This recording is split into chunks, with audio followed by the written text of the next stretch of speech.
Hello everyone, कैसे हो दोस्तों? सारे बढ़िया? तैयारी हो रही है? एम्स, बीएससी नर्सिंग एंड अब तो राजस्थान की भी वैकेंसी आने ही वाली है। बहुत ही जल्दी इन्फॉर्मेशन मैंने दी है आपको, तो एकदम गर्म जोशी से स्वागत करता हूं मैं आप सभी का जय अकेडमी फॉर बीएससी नर्सिंग के लिए। आप सभी क्या होस्ट जय।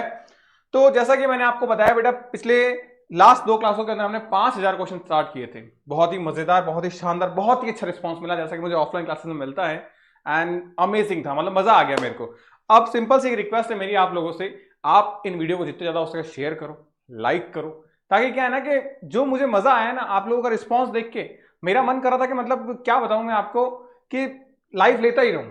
ये चीज थी। तो कल से लाइव आ रहा हूं मैं। आप सभी को मैंने बोला था, इंफॉर्मेशन भी दे रही मैंने कि 7:30 बजे लाइव का टाइम रहेगा हमारा। 7:30 बजे मैं आऊंगा और यहाँ पे हम डिस्कस करेंगे क्वेश्चन।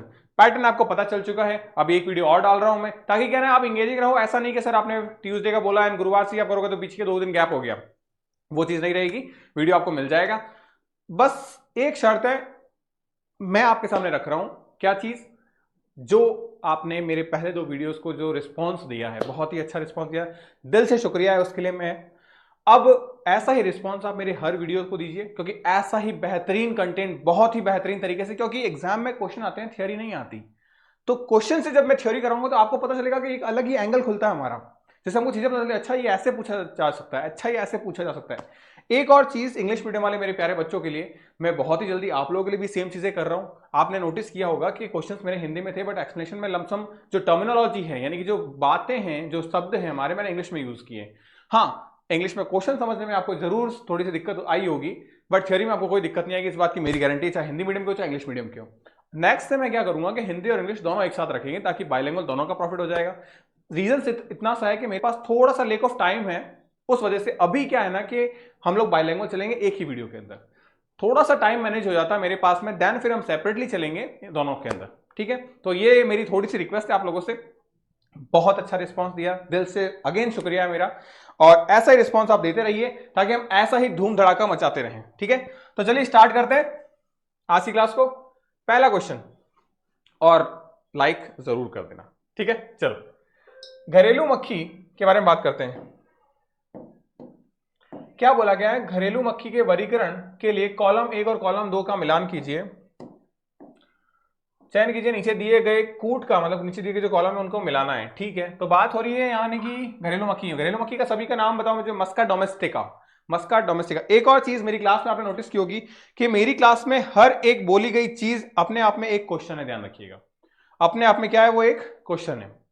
चलिए बात करते हैं, सवाल तो हम बाद में करते हैं। ये इंग्लिश मीडियम वालों, थोड़ा सा मैंने आपको बोला, आप मुझे बताइएगा। ये मैंने आप ही लोगों के लिए किया बेसिकली। शुरुआत के कुछ 10 क्वेश्चन के आसपास मैंने रखा है, ताकि मैं आप लोगों का रिस्पॉन्स जान सकूं, क्योंकि मैं यहाँ पे हूं सिर्फ और सिर्फ आप लोगों की वजह से और आप लोगों के लिए ही। तो आप मेरे को बताइए सर, हाँ ये पैटर्न सही है, ये हमको समझ में आता है। आपका एक्सप्रेशन तो बाइलैंग्वेज है, आप टर्म्स इंग्लिश में काम में लेते हो, हिंदी में भी लेते हो, हमको चीजें समझ में आती है। बस क्वेश्चन जो है वो हमको हिंदी वाला समझ में नहीं आता। ठीक है, तो अब मैंने ये रखा इंग्लिश में। अब कोई समस्या है आपको? आप मेरे को बताइए। मैं हूं यहां पे सिर्फ आपकी समस्या सुन के और उसको सॉल्व करने के लिए। ठीक है बच्चों, तो बात करते हैं। हाँ, इंग्लिश में क्वेश्चन पढ़ लेते हैं। The classification of domestic fly, यानी घरेलू मक्खी जो है हमारी, match the column first and column second, select the correct option for using code. तो ये जो भी कोड दिए गए इनमें से करेक्ट ऑप्शन कौन सा है मस्का डोमेस्टिका के लिए? मैंने ही थोड़ा सा लीक कर दिया क्या? मस्का डोमेस्टिका घरेलू मक्खी का साइंटिफिक नेम बता दिया आपको। तो मस्का, मैंने क्या बोला? मेरी बोली गई हर एक लाइन क्वेश्चन है, क्योंकि मैंने बोला बेटा यहां पे एक क्वेश्चन और मेरे मुंह से निकले 5 क्वेश्चन बराबर होंगे।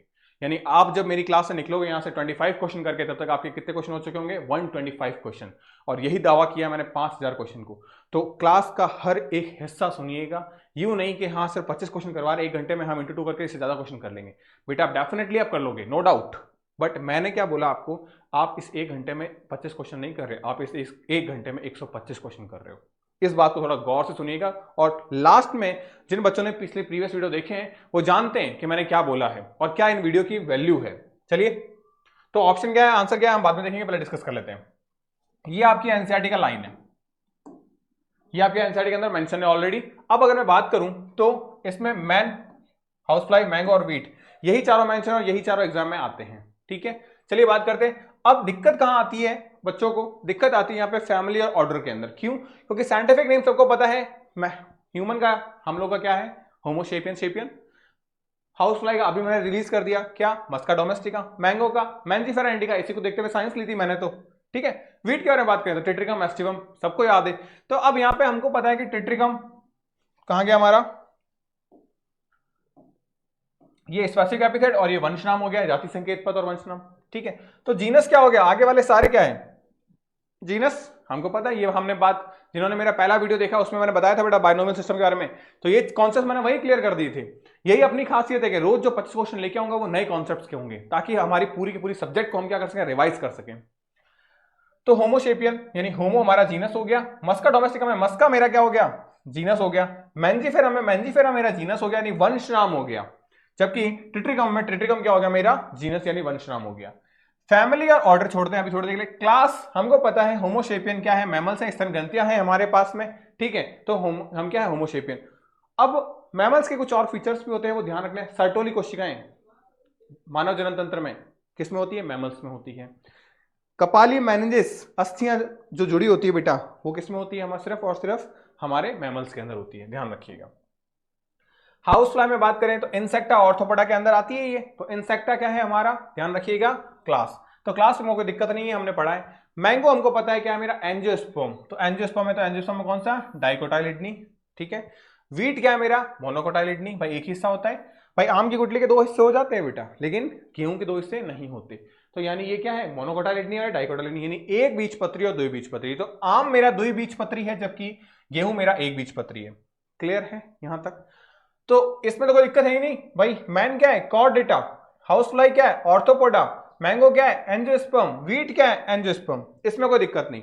दिक्कत कहां आती है, सिर्फ और सिर्फ फैमिली और ऑर्डर में। अब फैमिली और ऑर्डर की दिक्कत आज के बाद नहीं होगी, उसके लिए मैं आपके लिए एक ट्रिक लेके आया हूं। क्या ट्रिक है मेरे पास में, पहला है बेटा हरियाणा पंजाब, बहुत सारे बच्चे मेरे हरियाणा पंजाब के होंगे, ठीक है। देखो बेटा ट्रिक है, ट्रिक को ट्रिक के तौर पर ही लेना।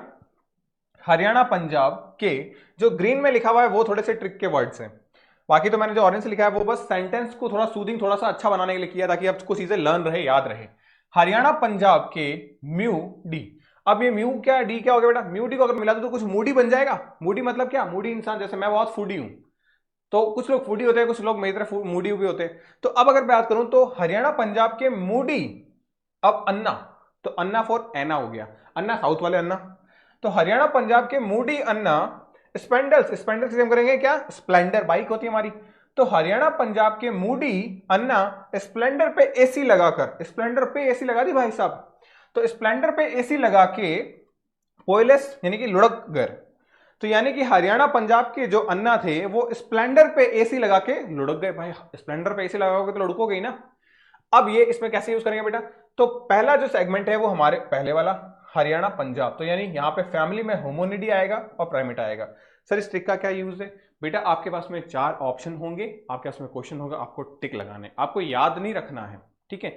आपके सामने ऑप्शन के पास आप पहचान नहीं पाओगे कि इसमें से कौन सा होगा, क्या होगा। तो अब आपको पता है जीनस नेम क्लियर है, क्लास क्लियर है, साइलम या डिवीजन क्लियर है, ठीक है। दिक्कत आती है हमको इनके अंदर कि कौन इधर होगा कौन उधर होगा। तो पहला हमारा हो गया फैमिली एंड देन फिर हो गया ऑर्डर, क्लियर है। तो हरियाणा 4 हो गया मेरा होमोनिडी, पंजाब हो गया मेरा प्राइमेटा। तो बाद में आ रहा है तो ये ऑर्डर है, जबकि पहले आ रहा है वो होमोनिडी, बाकी सब में कोई दिक्कत नहीं। तो मेरा होमोनिडी क्या हो गया, फैमिली, एंड बाद में क्या हो गया, पंजाब प्राइमेटा। ऐसे ध्यान रख सकते हो बेटा कि पहले फैमिली आती है और यही फैमिली हमको कुछ काम करने के लिए ऑर्डर देती है। तो फैमिली आएगी तब तो ऑर्डर देगी, या ऑर्डर पहले आएगा फैमिली बाद में आएगी, ऐसा नहीं होगा ना। तो पहले फैमिली देन ऑर्डर। मेरा यहाँ पे देखो सिंपल सा मैं आया किस लिए, आप लोगों की थोड़ी सी याद करने की चीजें आसान हो जाए, क्योंकि बहुत कुछ होता है रटने के लिए, हम हर चीज रट नहीं सकते, इसलिए मुझसे खुद से नहीं रटा जाता तो मैं ये कैसे एक्सपेक्ट करूं कि आप लोग रट पाओगे।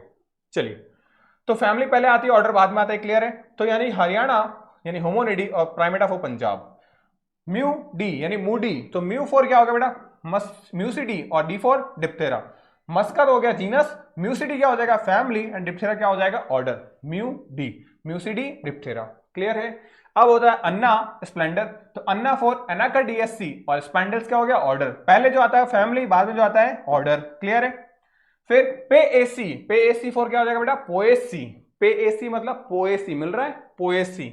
और लुढ़क गए से क्या होगा बेटा, यहाँ पे पोए में एलएस आ जाएगा, तो एल आ गया, लुढ़क गए, लुढ़क गए में एल आ रहा है ना, तो पोएलस, तो पोएसी पहले और पोएलस बाद में आएगा, क्लियर है। तो ये क्या मोनोकोटाइलिडनी। तो यहाँ पे इन 8 की मैंने आपको तरीके बता दिए कि एग्जाम में अगर आ जाते हैं तो आप कंफ्यूज मत होना कैसे कर सकते हो, क्योंकि बाकी सारी चीजें आप कर लेते हो, साइंटिफिक नेम आपको याद होते हैं, साइंटिफिक नेम से जीनस क्लियर कर लोगे आप, किंगडम सबको याद होते हैं, डिवीजन सबको याद होते हैं। अब क्लास में दिक्कत नहीं आती बेटा, दिक्कत आती है यहाँ पे ऑर्डर और फैमिली में।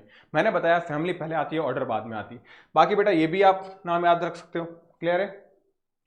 अब के डी कॉफ से नाम ध्यान रहेगा बेटा, ये आपका भाई ऐसे याद रखो, के डी सी ओ एफ, फिर बेटा यहाँ पे जीनस आ जाएगा, फिर स्पीसीज। तो के डी, आप एक सीरियल देखते हो के डी पाठक, तो बस वहीं से के डी का खौफ है, तो खौफ को मैंने कॉप कर दिया क्योंकि के डी पुलिस वालों की तरह बिहेव करता है, तो कॉप में पी नहीं एफ आ रहा है, तो के D corp GS general science, ठीक है। तो के D king, division, class, order, family, genus, species, clear है। अगर हिंदी मीडियम वालों तो जावकू गवस ज, जावकू गवस ज, बस उनकी जो ट्रिक है वो ऐसे चलेगी, क्लियर है। तो जावकू गवस ज, ध्यान रखना, ये चीज क्लियर हुई। अब आ जाते हैं हम यहाँ पे। अब आप बताओ मेरे को, हिंदी मीडियम वालों इंग्लिश मीडियम वालों दोनों के लिए सेम है। फैमिली क्या होगी, फैमिली में क्या होगा, फैमिली पहले आती है, क्या आती है फैमिली, म्यूसीडी, भाई कौन सा, मूडी, म्यूसीडी। तो फैमिली में क्या आ जाएगा बेटा मेरा, म्यूसीडी। ऑर्डर, ऑर्डर कौन सा है, फैमिली के बाद फैमिली ऑर्डर देती है, ऑर्डर कौन सा है, म्यूसीडी बाद में, म्यूसीडी, मूडी, डी फॉर डिप्थेरा, तो ये रहा। क्लास कौन सी हो जाएगी, बताओ जल्दी से, क्लास कौन सी है इसकी, भाई ये क्या है, क्लास कौन सी हो जाएगी यहाँ पे, इंसेक्टा, तो ये इंसेक्टा हो गई, क्लियर। फाइलम कौन सा हो जाएगा मेरा, ऑर्थोपोडा, ये ऑर्थोपोडा। ऑप्शन कौन सा हो जाएगा मेरा, पहले का तीसरा, ये लग रहा है दूसरे का पहला, हाँ यही क्लियर है, तो ऑप्शन थर्ड है मेरा। तो यहां पे मैंने आपको क्या बताई, अब यहाँ पे सवाल कितने हो गए हमारे, क्लियर है हिंदी इंग्लिश मीडियम वालों, पक्का पक्का। आगे चले, ये अब यहां से कुछ भी क्वेश्चन पूछे आप इजीली कर लोगे, ये मेरा मकसद था। मैंने क्वेश्चन नहीं कराया, लेकिन यहां से कुछ भी पूछे आप देख पाओगे। यहां से हमने करीब करीब 12 क्वेश्चन कर लिए। कितने क्वेश्चन, 12 क्वेश्चन कर लिए। अब अगला क्वेश्चन, निम्नलिखित में से कौन सा एक कथन गलत है, प्रेऑन में अनियमित मोड़ी हुई प्रोटीन संरचनाएं होती है, देख लेते हैं। अब यहां आप देख सकते हो चीजें क्लियरली, यहां पे पिगमेंट नहीं प्रेऑन होगा, ध्यान रखना, प्रेऑन। कल टाइपिंग महोदय से बात करनी पड़ेगी, गड़बड़ कर रहे हैं यहाँ पे। प्रेऑन में अनियमित मोड़ी हुई सर, मतलब प्रेऑन में इर्रेगुलर प्रोटीन के फोल्डिंग होती है। वायरॉइड्स में प्रोटीन आवरण का अभाव होता है, वायरॉइड्स में प्रोटीन होता ही नहीं है, मतलब प्रोटीन की कवरिंग होती नहीं है। विषाणु यानी वायरस के अंदर बात करें तो वायरस जो है वो एक क्या है, ऑब्लिगेटेड पैरासाइट है, बिल्कुल है, यानी अनिवार्य परजीवी है। विषाणुओं में संक्रामक संगठन प्रोटीन आवरण होता है, तो बिल्कुल विषाणु में संक्रामक क्या प्रोटीन आवरण होता है, थोड़ा सोच के बताना, प्रोटीन आवरण होता है क्या। ये सेम चीज यहाँ पे, virus lake protein cover, virus have essential parasite and virus have an infected host protein envelope.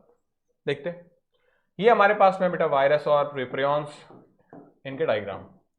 अब ये आपकी एनसीईआरटी का थोड़ा सा ब्लर है, मैं पढ़ के कोशिश करता हूं। ये वायरस है मेरे, ये वायरॉइड है और ये प्रेऑन है। जीनोम के अंदर बात करें कि जेनेटिक इंफॉर्मेशन कौन कौन ऐसा होता है, मैक्रोमोलिक्यूल जो जेनेटिक इंफॉर्मेशन आनुवांशिक सूचनाओं को एक पीढ़ी से दूसरी पीढ़ी में संचरित करता है।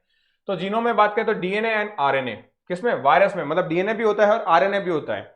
सेकंड चीज, वायरॉइड में आरएनए होता है, ध्यान रखिएगा, वायरॉइड में आरएनए होता है। जो क्वेश्चन आ सकते हैं उनको मैं काम करता हूं, थोड़ा सा अंडरलाइन कर लेते हैं अपन, underline in the sense, viroid में आरएनए होता है, प्रेऑन में होता ही नहीं है कुछ, क्योंकि प्रेऑन सबसे छोटा होता है, प्रेऑन सबसे छोटा होता है, ध्यान रखिएगा। अब बात करें स्टैंड क्या होती है, तो इसमें डबल स्टैंडर्ड भी हो सकता है और वायरस सिंगल स्टैंडर्ड भी हो सकता है। वायरॉइड में सिर्फ सिंगल स्टैंड होती है। तो जो रेड लाइन मार्क कर रहा हूं वो सारे क्वेश्चन बन सकते हैं बेटा आपके।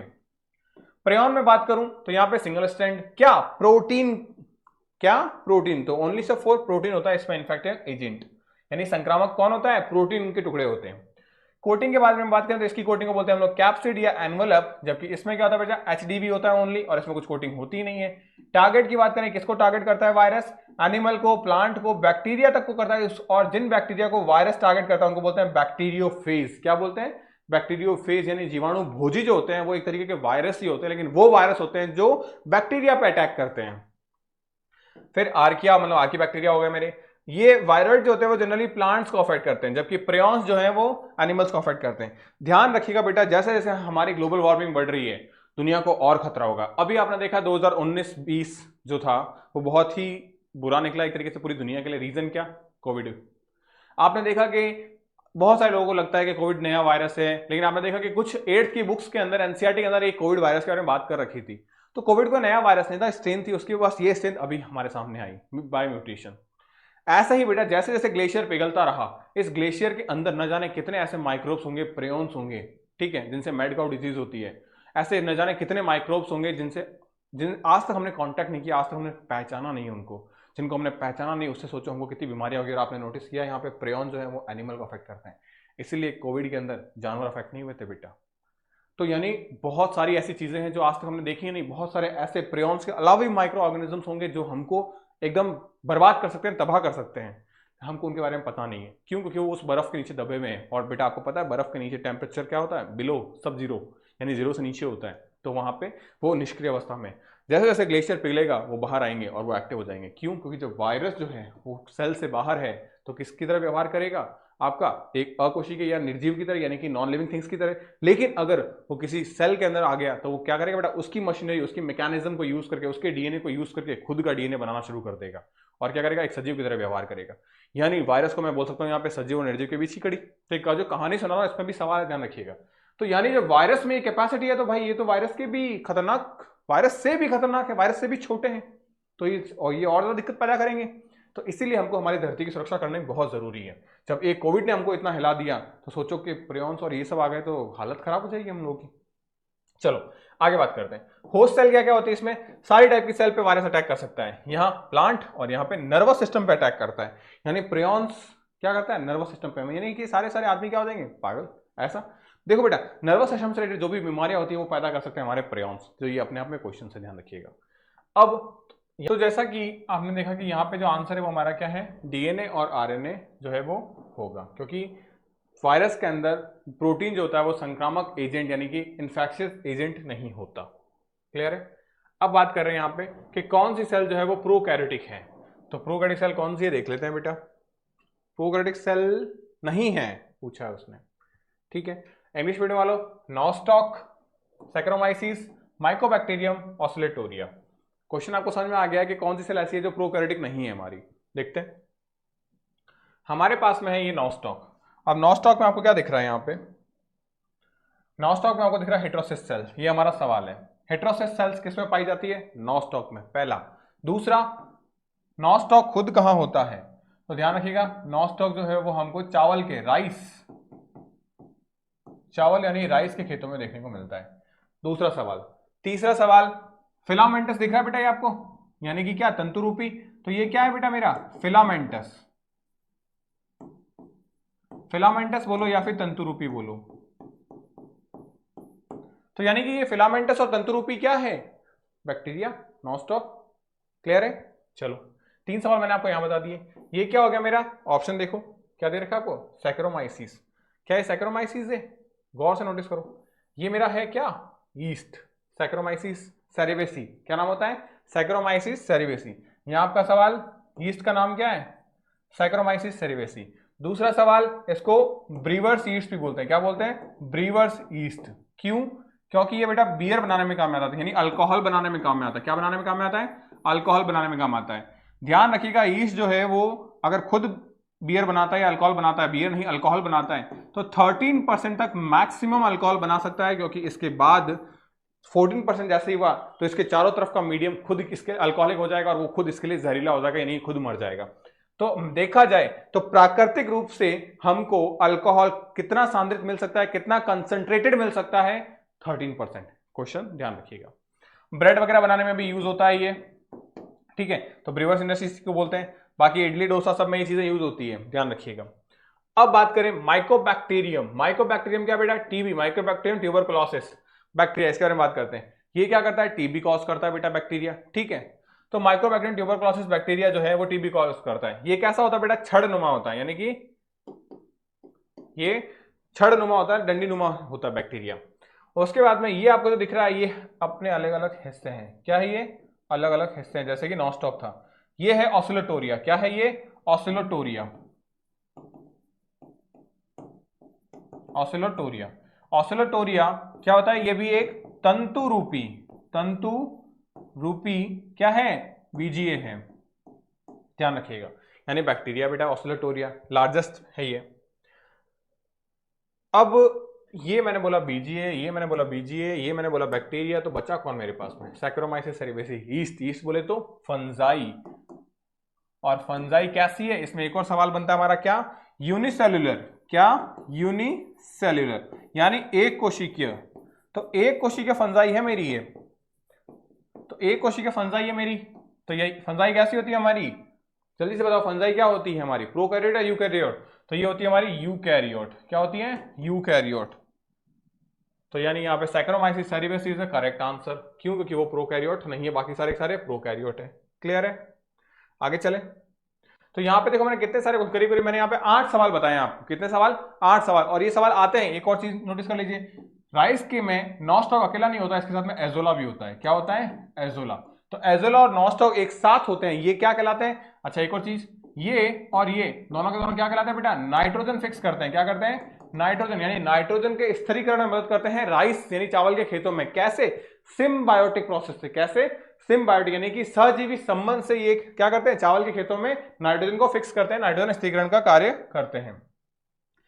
निम्नलिखित जंतुओं में से कौन से जंतु कायांतरण नहीं करते, कायांतरण मतलब मेटामॉर्फोसिस नहीं करते, क्या नहीं करते, मेटामॉर्फोसिस नहीं करते।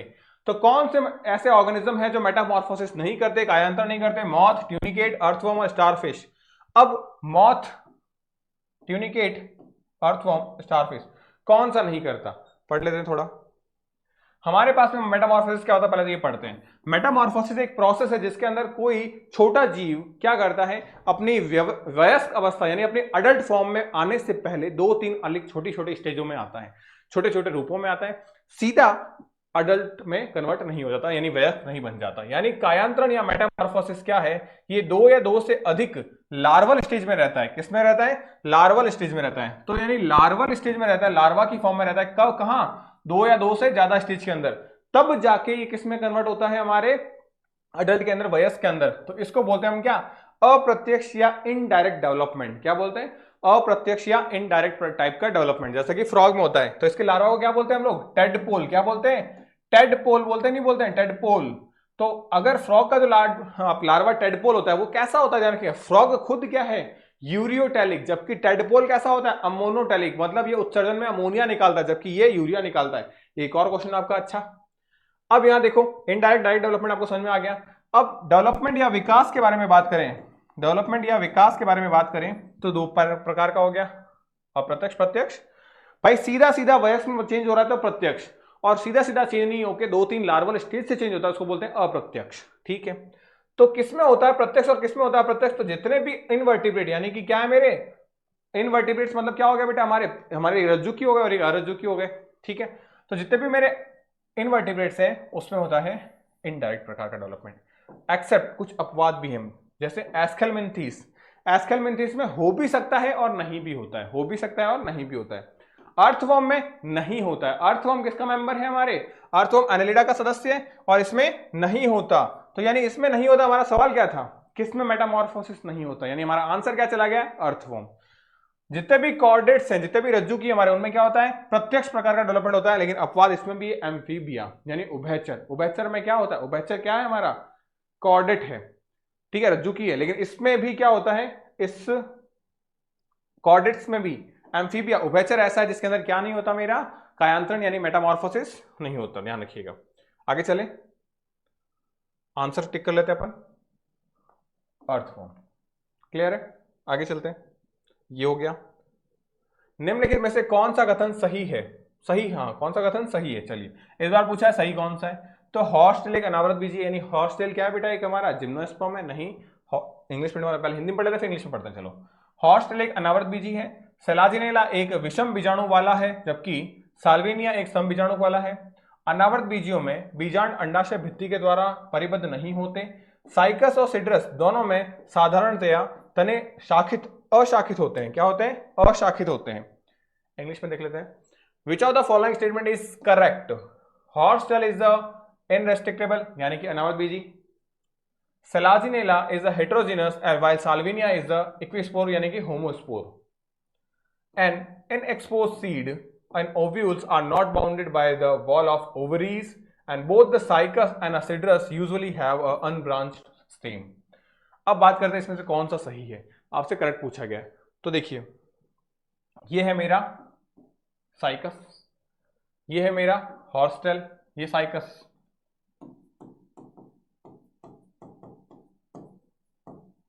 ये है मेरा हॉर्सटेल, ये क्या है मेरा सेलाजिनेला,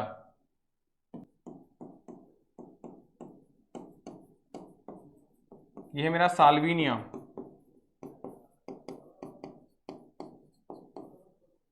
और ये हो गया मेरा क्या आपका सिट्रस।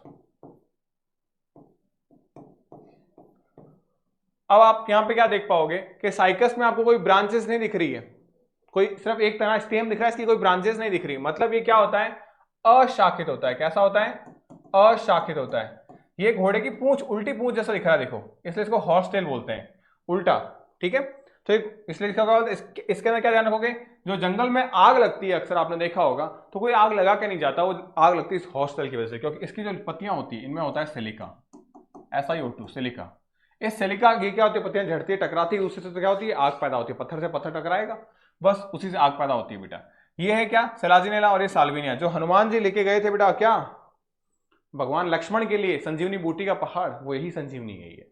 ठीक है, तो ये क्या होगा, सेलाजिनेला और साल्विनिया। हम जो विद्या यूज करते हैं, विद्या छोटे थे तो विद्या यूज करते थे, किताबों में रखते थे, वही विद्या है ये। ठीक है, सेड्रस, ये देखिए बेटा ब्रांचेस दिख रही है आपको यहां, तो यानी इसमें क्या होती है, ब्रांचेस होती है, यानी ये कैसा होता है, ये शाखित होता है। ध्यान रखिएगा, जिम्नोस्पर्म के अंदर आपको 3 पेड़ों के बारे में ध्यान रखना है। एक है हमारा पाइनस, एक है हमारा साइकस, और एक है मेरा सिट्रस। पाइनस और सिट्रस एक जैसे हैं, ध्यान रखिएगा। ट्रिक मैं बता देता हूं आपको। पाई कैसा होता है, ऐसा होता है पाई, पाई का चिन्ह, इसमें 2 डंडी है कि नहीं है, तो जब इसमें 2 डंडी मतलब ये शाखाएं हैं इसमें, तो ये दोनों के दोनों क्या होते हैं मेरे, शाखित होते हैं। कैसे होते हैं, शाखित। और ये कैसा होता है मेरा, अशाखित। ध्यान रखिएगा, ये क्या हो गया, अशाखित हो गया। थोड़ा शॉर्ट में कुछ शाही गायब कर दिया हमने ना।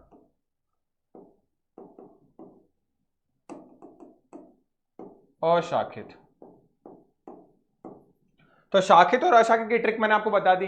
पाइनस, पाई ऐसा होता है, इसमें शाखाएं दिख रही है, तो शाखाएं तो पाइनस और सिट्रस एक जैसे होते हैं, तो इनमें शाखित होगा, जबकि साइकस अशाखित होता है। ये पूछा जाता है एग्जाम के अंदर, ध्यान रखिएगा। ठीक है, तो यहां पे मैंने आपको 5-6 क्वेश्चन फिर से बता दिए, तो यानी हमारा जो आंसर होगा वो क्या होगा, सिट्रस एंड साइकस अनब्रांच होते हैं क्या, नहीं, इसमें तो ब्रांच होती है, तो करेक्ट आंसर ये नहीं होगा। उसके बाद में बात करें अनएक्सपोज सीड, अनएक्सपोज सीड किसको बोलते हैं, देखो हिंदी मीडियम वालों, अनावृत बीजी। अनावृत बीजी मतलब क्या हो गया मेरा, जिम्नोस्पर्म। तो जिम्नोस्पर्म में बीजांड अंडाशय की भित्ति के द्वारा ढका हुआ नहीं होता, बिल्कुल सही बात है भाई। अनएक्सपोज सीड उसी को तो बोलता है इसमें ओवरी से क्या नहीं हो, कवर्ड नहीं हो, तो नॉट बाउंडेड, तो बिल्कुल सही आंसर इज सी। ध्यान रखिएगा, हमसे करेक्ट पूछा गया था वहां पे, निम्नलिखित में से कौन सा कथन गलत मिलाया गया है, तो जैवाधानी मार्केंशिया, 2 कसाबिक चल बीजाणु भूरे शैवाल, 1 कसाबिक युग्मक पॉलीसाइफोनिया, 1 कोशिकीय जीव क्लोरेला। यहां देखते हैं, gemma cup Marchantia, biflagellar brown algae, uniflagellar gametes Polysiphonia, यहां गैमेट्स से ध्यान रखिएगा, यूनिसेलुलर ऑर्गेनिज्म क्लोरेला। इसके लिए हम बात करते हैं इस डायग्राम पे, ये एनसीईआरटी का डायग्राम है, इससे क्वेश्चन जनरली आते हैं। क्या क्वेश्चन आते हैं सारे डिस्कस अपन करेंगे। ग्रीन एल्गी मेजर कंपोनेंट कौन सा होता है, ध्यान रखिए, ए तो सब में ही होगा, पूछा क्या जाएगा इसमें क्या अलग से, बी, क्लोरोफिल बी जो है वो क्लोरोफाइसी में प्रेजेंट है, यानी कि हमारे ग्रीन एल्गी के अंदर। ब्राउन एल्गी के अंदर बात करें तो सी, बी इसमें है तो सी इसमें होगा, डी इसमें होगा, बात खत्म। ए तो सब में होगा, फिर बी सी डी, ध्यान रखिएगा। तो क्लोरोफिल इसमें क्लोरोफाइसी में बी, फियोफाइसी में सी, और रोडोफाइसी में डी। 3 ही टाइप की हमारे पास में एल्गी है, यानी कि हमारे पास में शैवाल है। अब जो ब्राउन एल्गी इसमें अलग से क्या है, ब्राउन कलर आता है फ्यूकोजेंथीन की वजह से, किसकी वजह से, फ्यूकोजेंथीन की वजह से आता है। रेड एल्गी में फाइकोएरिथ्रीन की वजह से आता है, ध्यान रखिएगा। फाइकोसाइनिन भी होता है जिसमें ब्लू कलर होता है, लेकिन होते क्या है इसी के अंदर आते हैं। तो फाइकोसाइनिन या फाइकोएरिथ्रीन की वजह से क्या आता है, इसमें रेड कलर आता है। स्टोर्ड फूड पे एग्जाम में कई बार क्वेश्चन आता है, इंपॉर्टेंट है क्या, स्टार्च होता है क्लोरोफाइसी के अंदर। मैनिटोल और लेमिनेरिन ये होता है, ये एक प्रकार के अल्कोहल डेरिवेटिव है। क्या होते हैं, एग्जाम में क्वेश्चन एम्स में ऐसा आ रखा है, अल्कोहल डेरिवेटिव फूड जो है वो, यानी अल्कोहल के व्युत्पन्न वाले खाद्य किस शैवाल में देखने को मिलते हैं, तो किसमें देखने को मिलते हैं, फियोफाइसी के अंदर, इसमें। तो मैनिटोल ये क्या है, अल्कोहलिक डेरिवेटिव है, ऑल आ रहा है देखो, ऑल, मैनिटोल, ऑल किसमें आता है, अल्कोहल के अंदर आता है। फ्लोरिडियन स्टार्च किसमें देखने को मिलता है हमको, रेड ओक के अंदर। ये स्टार्च जैसा ही होता है, बस इसमें फ्लोराइड की मात्रा ज्यादा होती है, क्योंकि ये आपको पता है हेलोजन फैमिली कहां होती है, हेलोजन फैमिली को क्यों बोलते हैं, क्योंकि इसमें नमक होते हैं। नमक कहां मिलते हैं, ओशियंस में। तो रोडोफाइसी हमको कहां मिलती है बेटा, समुद्र की गहराई में मिलती है, ध्यान रखिए। जहां लाइट नहीं पहुंच पाती वहां कौन से पादप होते हैं, रोडोफाइसी। क्योंकि क्यों, लाल कलर जिसकी वेवलेंथ तरंग दैर्ध्य बहुत ज्यादा होती है तो अंदर तक जा पाती है वो लाइट, इसलिए शैवाल जो है, लाल शैवाल आपको समुद्र की तली में मिलते हैं, ऊपर की ओर नहीं मिलेंगे, ध्यान रखिएगा। ये आपसे एग्जाम में क्वेश्चन पूछा जा सकता है, ऐसे एक बार क्वेश्चन आ रखा है क्या, समुद्र की गहराई में किस पादप के पाए जाने की संभावनाएं होती है, तो वहां पे ऑप्शन था रेड एल्गी, तो ध्यान रखिएगा। उसके बाद में सेल वॉल सेल्यूलोज की होती है, यहां ध्यान रखिएगा फियोफाइसी में एल्जिन भी देखने को मिलता है, जबकि रोडोफाइसी में बात करें तो पैक्टिन और पॉलीसल्फेट एस्टर मिलता है। क्या मिलता है, पॉलीसल्फेट एस्टर मिलता है। क्यों, क्योंकि कंडीशन जो होती है धीरे धीरे क्या होती है, कंडीशन हार्ड होती रहेगी, क्योंकि नीचे जाओगे आप सनलाइट नहीं मिलेगी। समुद्र की गहराई में अगर आप 500 मीटर नीचे भी चले जाते हो तो एकदम गुप्त अंधेरा होता है, क्योंकि वहां पे कुछ भी दिखाई नहीं देता। कितना, सिर्फ 500 मीटर गहराई पे। यहां बात करें फ्लैजिलर पे, तो ध्यान रखिएगा सबसे ज्यादा जो गतिशील होती है वो कौन होती है, मोबाइल कौन होती है, मोबाइल मतलब चलनशील, ये होती है। उसके अंदर थोड़ी कम होगी ये, और ये तो एकदम ही एब्सेंट हो जाएगी। तो देखिए, यानी कि इसमें 2 और 8 फ्लैजिला होते हैं, नंबर ध्यान रखना है, पोजीशन ध्यान रखनी है। 2 और 8 फ्लैजिला किसमें होते हैं, क्लोरोफाइसी में। इक्वल फ्लैजिला होते हैं, मतलब दोनों के दोनों कैसे होते हैं, एक, और आठों के आठों कैसे होंगे, इक्वल अगर होंगे तो। फिर अपाइकल में मतलब उनके मुंह पे निकलेंगे ऐसे, जैसे ये है तो यहां से निकलेंगे। फिर फियोफाइट्स में बात करें तो अनइक्वल होते हैं, मतलब क्या, एक छोटा और एक बड़ा होगा, ठीक है। और लेटर मतलब साइड में निकलेंगे, एक एपेक्स, एक सिर, एक हिस्से से नहीं निकलेंगे, साइड में निकलेंगे ऐसे, ठीक है। और दोनों कैसे होंगे, अनइक्वल होंगे। किसके अंदर, इसमें। तो इसमें 2 और 8 इक्वल एपाइकल, उसमें 2 ही होंगे, 2 से ज्यादा नहीं होंगे, और अनइक्वल होंगे और लेटरल होंगे। जबकि इसमें तो होंगे ही नहीं, तो होंगे ही नहीं, तो आपसे सवाल, ऐसी कौन सी एल्गी जो अचल है, यानी कि नॉन मोबाइल है, तो रोडोफाइसी, ध्यान रखिएगा, ठीक है। अब कौन कहां देखने को मिलेगी, ये आपको फ्रेश वाटर में देखने को मिलती है, ये भी फ्रेश वाटर में है, ये भी फ्रेश वाटर में है। फिर ये सॉल्टी में मिलती है, ये भी सॉल्टी में, ये भी सॉल्टी में। तो कुल मिलाकर यहां से क्वेश्चन थोड़े से कम आएंगे। क्वेश्चन आपके आएंगे फ्लोरिडियन स्टाफ से, ध्यान रखोगे। क्वेश्चन आएंगे आपके पिगमेंट से, ध्यान रखोगे, ठीक है। क्वेश्चन आएंगे आपके फ्लेजर मूवमेंट से, तो जो हमारा क्वेश्चन बना था वो यहीं से बना है। क्या बोला यहाँ पे, अच्छा जैमा के बारे में बात हो रही है, थोड़ी सी आगे और देख लेते हैं। ये है मेरी जैमा, तो जब ये आपको जैमा दिख रही है, यहाँ पे आपको दिख रहा है ये जैमा कप है। ये अलग से डायग्राम, ये अलग से संरचना बनती है और संरचना टूट के गिर जाती है, फिर नया मार्केंशिया बना देती है। जैसे देखो ये एनसीईआरटी का डायग्राम दे रखा है यहाँ पे, ठीक है। यहाँ पे सत्य, ये ब्रायोफाइटा के मेंबर है बेटा, तो जब ब्रायोफाइटा के मेंबर में सत्य तना यानी ट्रू रूट स्टेम एब्सेंट होती है, तो यहाँ पे उसकी जगह क्या मिलते हैं, राइजर्ट्स देखने को मिलते हैं। तो राइजर्ट्स किसमें देखने को मिलते हैं हमको, मोसिस के अंदर, यानी कि ब्रायोफाइटा के अंदर। अब ये हो गया मेरा क्लोरेला, क्या हो गया, क्लोरेला। इसके पाउडर जो होते हैं बहुत प्रोटीनियस होते हैं। सबसे टॉप पे प्रोटीन किसमें होता है, स्पाइरुलिना में। कितना होता है, 71%। कितना होता है, 71% प्रोटीन किसमें होता है, स्पाइरुलिना में। इसके बाद में नंबर आता है क्लोरेला का। जो एस्ट्रोनॉट होते हैं, अंतरिक्ष यात्री होते हैं, वो क्या करते हैं, अपने साथ में कोई खाना थोड़ी लेके जाते हैं, उनको करीब करीब 2-2 साल रहना होता है वहां पे। वो क्या करते हैं, ये सब एल्गी लेके जाते हैं। एक पाउडर भरा, डाला, घोला, पी लिया, उनको उतनी एनर्जी मिल जाती है, ठीक है, क्योंकि इनमें प्रोटीन होता है इतना, 71% प्रोटीन होता है ये, ठीक है। अब बात करें, ये क्या है मेरा, आप देखते हो कैल्प, क्या होते हैं, कैल्प 100-100 मीटर लंबे होते हैं। कितने, 100-100 मीटर, बहुत बड़ा अमाउंट है, 100-100 मीटर, 100-100 मीटर लंबे होते हैं कैल्प। क्लियर है, ये जानो, ये क्या है, ब्राउन एल्गी। उसके बाद में बात करें ब्राउन एल्गी, देखो ये कैल्प।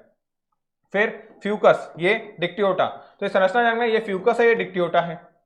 अब यहां पे क्या ध्यान रखोगे, फ्यूकस और डिक्टियोटा में देखो, फ्यूकस के अंदर एयर ब्लैडर प्रेजेंट है, इससे ये इसको तैरने में मदद मिलती है पानी के अंदर, मुड़ नहीं जाता पानी के अंदर, खड़ा रहता है, क्योंकि पानी इसके अंदर से निकल जाता है। तो इसमें एयर ब्लैडर, और ये हवा में स्ट्रेट रहता है, मतलब पानी में स्ट्रेट रहता है, ध्यान रखिएगा। तो एयर ब्लैडर किसमें होता है, फ्यूकस में देखने को मिलेंगे, ये ध्यान रखोगे। उसके बाद में ये पॉलीसाइफोनिया और ये पॉरफायरा, ये होती है सी सैलिड, सलाद में काम में लेते हैं इसको, सी सैलिड। तो ये है रेड एल्गी, यानी कि लाल शैवाल के उदाहरण, ये भूरे शैवाल के उदाहरण, बाकी हमने देखे वो ग्रीन शैवाल के, क्लोरेला, ठीक है, ध्यान रखिएगा। ये भूरा शैवाल है, 100 मीटर लंबा होता है, सबसे लंबा शैवाल है ये फियोफाइसी का कैल्प, ध्यान रखिएगा। तो यानी सर अब आ जाते हैं हम इस पे, कहां गया, हाँ इन पे। जैमाधानी मार्केंशिया में अभी मैंने आपको दिखाई बेटा, दो ही कसाबिक चल बीजाणु किसमें होते हैं। अब दो ही कसाबिक चल बीजाणु क्या भूरे शैवाल में होते हैं, दो ही कसाबिक चल बीजाणु। सर बीजाणु के बारे में बात नहीं हुई थी, आपने तो शैवाल के खुद के बारे में बात की थी, ठीक है। उसके बाद में एक कसाबिक युग्मक, एक कसाबिक युग्मक क्या, पॉलीसाइफोनिया। पॉलीसाइफोनिया क्या था बेटा हमारा, रेड एल्गी। तो पॉलीसाइफोनिया रेड एल्गी, तो रेड एल्गी तो सर क्या होती है, नॉन मोबाइल यानी अचल। तो ये तो अचल होती है, तो इसमें तो युग्मक एक कसाबिक मतलब चल हो गया, ये तो होता ही नहीं है, तो गलत बात हो गई। तो यानी कि हमसे पूछा था सुमेलित है, गलत, तो ऑप्शन यही सही है। एक कोशी के जीव क्लोरेला बिल्कुल होता है, अभी मैंने बोला बेटा प्रोटीनियस होता है, और एक कोशी के होता है, ध्यान रखना है ये क्लियर हुआ। तो हमने न जाने कितने क्वेश्चन इसमें कर लिए हैं बेटा, फिर निम्न प्रोटोकॉल में से किसका उद्देश्य वायुमंडल में क्लोरोफ्लोरोकार्बन के उत्सर्जन को कम करना है, CFC को कम करना, क्लोरोफ्लोरोकार्बन को। तो Geneva protocol, Montreal protocol, Kyoto protocol और गॉथेनबर्ग प्रोटोकॉल, किस प्रोटोकॉल का क्या काम है, सारी चीजें हम लोग देखते हैं।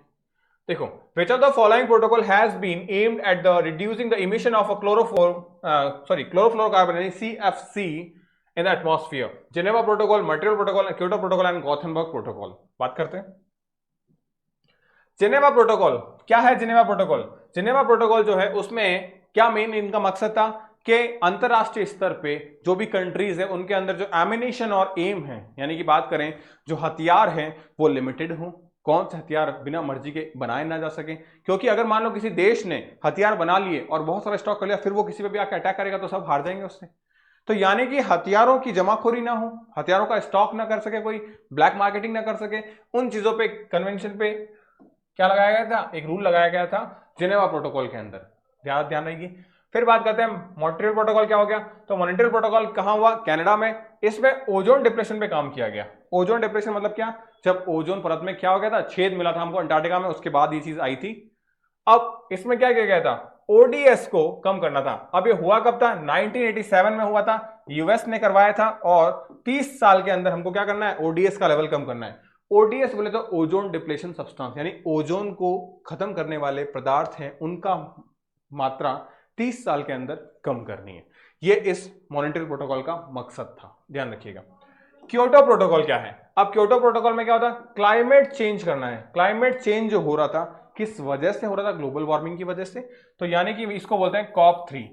क्योटो प्रोटोकॉल का दूसरा नाम क्या है, COP3। कब हुआ था, 1997 के अंदर हुआ था, जापान में हुआ था। कहां, जापान में एक शहर है उसका नाम है क्योटो, तो वहीं हुआ था, इसको बोलते हैं क्योटो। और एक COP नंबर 3 था, इसको बोलते हैं COP3, जापान में हुआ था, ये ध्यान रखिएगा। अब ओडीएस क्या क्या है, ओजोन डिप्लेशन सब्सटेंस, यानी ओजोन को हानि पहुंचाने वाले पदार्थ कौन कौन से हैं, क्लोरोफ्लोरोकार्बन, नाइट्रोजन के ऑक्साइड, सल्फर के ऑक्साइड, कार्बन क्लोरोफॉर्म और मिथाइल क्लोरोफॉर्म। ये सब क्या है, ओडीएस है, यानी ओजोन को ये चीजें हानिकारक करती है, ओजोन को ये क्षय करती है, ध्यान रखिएगा। तो अब बात कर लेते हैं हमारे आंसर पे, कहां था, क्लोरोफ्लोरोकार्बन के उत्सर्जन पे। तो क्लोरोफ्लोरोकार्बन के उत्सर्जन पे अभी हमने पढ़ा क्या था हमारा, मॉन्ट्रियल प्रोटोकॉल। क्लियर है, तो ये ओजोन डिप्रेशन को ये रोक रहा था। क्लियर है बहुत सारी बातें, 1997 में हुआ था, हम सब चीजें पढ़ चुके हैं। अब मानव लसीकाणु में डीएनए के एक टुकड़े का निवेशन के लिए कौन सा वेक्टर सामान्यतः प्रयोग किया जाता है, इंग्लिश में पढ़ लेते हैं। DNA in human lymphoid tissue, मतलब ह्यूमन का जो लिम्फॉइड टिश्यू है उसके अंदर हमको क्या करना है, which of the following vector is commonly used, एक वेक्टर को यूज किया जाता है inserting a piece of DNA, piece of a DNA, मतलब एक डीएनए के पीस को हमको मानव कोशिकाओं के अंदर डालना है। किस कोशिका में, लिम्फॉइड उत्तक के अंदर, लिम्फॉइड टिश्यू के अंदर डालना है। तो हम किस वेक्टर का यूज करेंगे, T2 bacteriophage, TI plasmid, retrovirus, post virus या PBR 222 का। आपको पता है बेटा, जब हम बात करते हैं एनिमल्स को लेके, तो एनिमल्स में अगर किसी वेक्टर डीएनए, एनिमल्स में अगर किसी वेक्टर का यूज करते हैं तो सबसे बेस्ट वेक्टर कौन सा होता है हमारे लिए, रेट्रोवायरस। क्या होता है, रेट्रोवायरस। रेट्रोवायरस, रेट्रोवायरस का कोई उदाहरण आपको याद है, देखो दोस्तों, रेट्रोवायरस का उदाहरण है हमारे पास में डीएनए। डीएनए वायरस है नहीं, तो कौन है सर, डीएनए नहीं। डीएनए को धारण करने वाले, करता क्या है ये रेट्रोवायरस, ये रेट्रोवायरस एक्चुअली में अपने डीएनए को क्या करवाता है, उल्टा करवाता है। उल्टा मतलब क्या, ये एक्चुअली में जो हमारा mRNA होता है, किसका, हमारा mRNA, इसको बोलता है कि तुम भाई साहब डीएनए बनाओ। क्या बनाओ, डीएनए बनाओ। लेकिन डीएनए किसका बनाओ, ये mRNA मेरा था, ये डीएनए मेरा नहीं है, ये डीएनए इस वायरस का है। किस वायरस का, इस वायरस का। तो mRNA से डीएनए बनना, ये तो सर उल्टा हो गया। डीएनए से mRNA बनता है, mRNA से प्रोटीन बनता है, बिल्कुल। तो इसलिए mRNA से डीएनए बनता है, इसको बोलते हैं उल्टा, तो उल्टे को बोलते हैं रेट्रो। अब जो डीएनए बनता है इसको बोलते हैं कॉम्प्लीमेंट्री डीएनए, इसलिए इसका नाम होता है cDNA।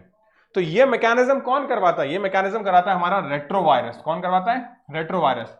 तो रेट्रोवायरस करता क्या है, रेट्रोवायरस आता है अपने डीएनए को हमारे mRNA से क्या करता है, कनेक्ट करता है और बोलता है तुम भाई साहब अब डीएनए बनाओ, यानी उल्टा काम करो, इसलिए इसको बोलते हैं रेट्रो। रेट्रोग्रेसिव डेवलपमेंट आपने नाम सुना होगा, तो वैसे ही आता है हमारे पास रेट्रो। तो ये क्या करता है, mRNA से, सेंट्रल डॉग्मा ये mRNA से बना रहा है कॉम्प्लीमेंट्री डीएनए। तो mRNA से कॉम्प्लीमेंट्री डीएनए कौन बनाता है, रेट्रोवायरस। फिर क्या होगा, इस डीएनए की रेप्लिकेशन और फिर उससे बनेगा प्रोटीन, और हमारे अंदर क्या होंगे, उस बीमारी के लक्षण आने दिखने शुरू हो जाएंगे।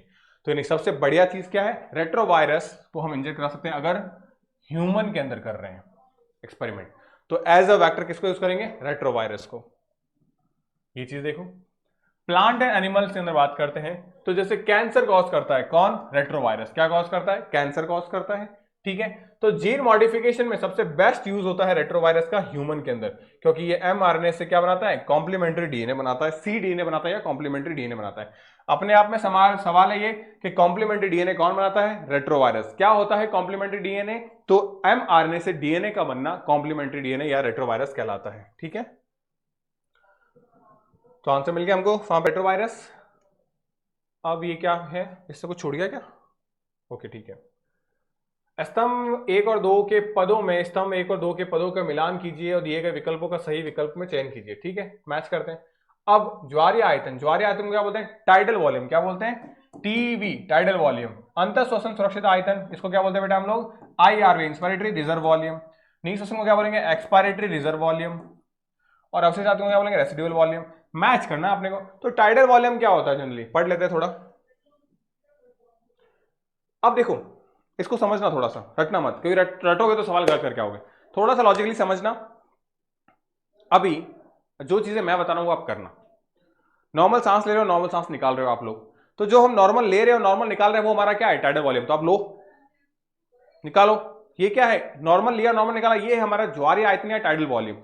तो वो उसका अमाउंट कितना होता है, देखो ये जो आपको पिंक कलर की लाइन दिख रही है, ये क्या है, नॉर्मल कंडीशन है। तो ये है मेरा 500, ठीक है। यही हम ले रहे हैं, यही हम निकाल रहे हैं। अब मैंने आपको बोला बेटा आप ले लो, ले लिया, अब आप और ले लो। तो पहले आपने नॉर्मल लिया, नॉर्मल लिया, मैंने नॉर्मल निकलवाया नहीं है, ध्यान रखिएगा। नॉर्मल लेना भी है, नॉर्मल निकालना भी है, पर मैंने बोला नॉर्मल ले लो, ले लिया। अब मैंने बोला और ले लो, तो ये मेरे लेने की कैपेसिटी है। पहले मैंने नॉर्मल लिया, फिर मैंने और लिया, तो ये मेरा क्या होगा, इंस्पायरेटरी रिजर्व वॉल्यूम हो गया। मैं इतना और ले सकता था, तो यही मेरा क्या होगा बेटा, इंस्पायरेटरी रिजर्व वॉल्यूम, आईआरवी,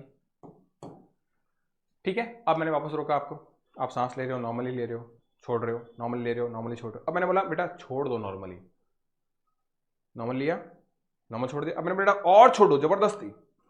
तो अब जो आपने छोड़ा, आपने एक नोटिस किया, सांस आप ज्यादा ले पाए थे लेकिन छोड़ कम पाए हो, तो वो क्या था मेरा, एक्सपायरेटरी रिजर्व वॉल्यूम, वो ये हिस्सा है। तो ये क्या है, एक्सपायरेटरी रिजर्व वॉल्यूम, क्लियर है। अब मैंने बोला बेटा आप एक काम करो, सांस नॉर्मली लो, बोला सर ले ली। मैंने बोला जबरदस्ती लो, सर ले ली। अब मैंने बोला बेटा जितनी निकाल सकते हो उतनी निकालो। तो पहले क्या निकालोगे, जो जबरदस्ती ली, अब जो नॉर्मली निकालोगे, अब जो निकाल सकते हो। तो यानी कि ये वो वॉल्यूम था जो आप अपने फेफड़ों में डाल और निकाल सकते हो, इसको बोलते हैं फंक्शनल वॉल्यूम। क्या बोलते हैं, फंक्शनल वॉल्यूम, ध्यान रखना। तो अब देखो बेटा, ये हो गया हमारी वाइटल कैपेसिटी। अब देखो इस पे आते हैं, नॉर्मली तुमने कितना लिया, 500। उसके बाद में इंस्पायरेटरी रिजर्व वॉल्यूम कितना था बेटा, ज्यादा लिया था, आपको याद है। तो वो कितना हो गया बेटा आपका, 2500 से 3000 के आसपास। फिर निकालने वाली बात थोड़ी कम थी, तो वो होती है बेटा हमारी 1000 से 1100 के आसपास। रेसिडुअल वॉल्यूम बेटा, अब रेसिडुअल वॉल्यूम जो है उसके बारे में थोड़ी सी बात समझाता हूं।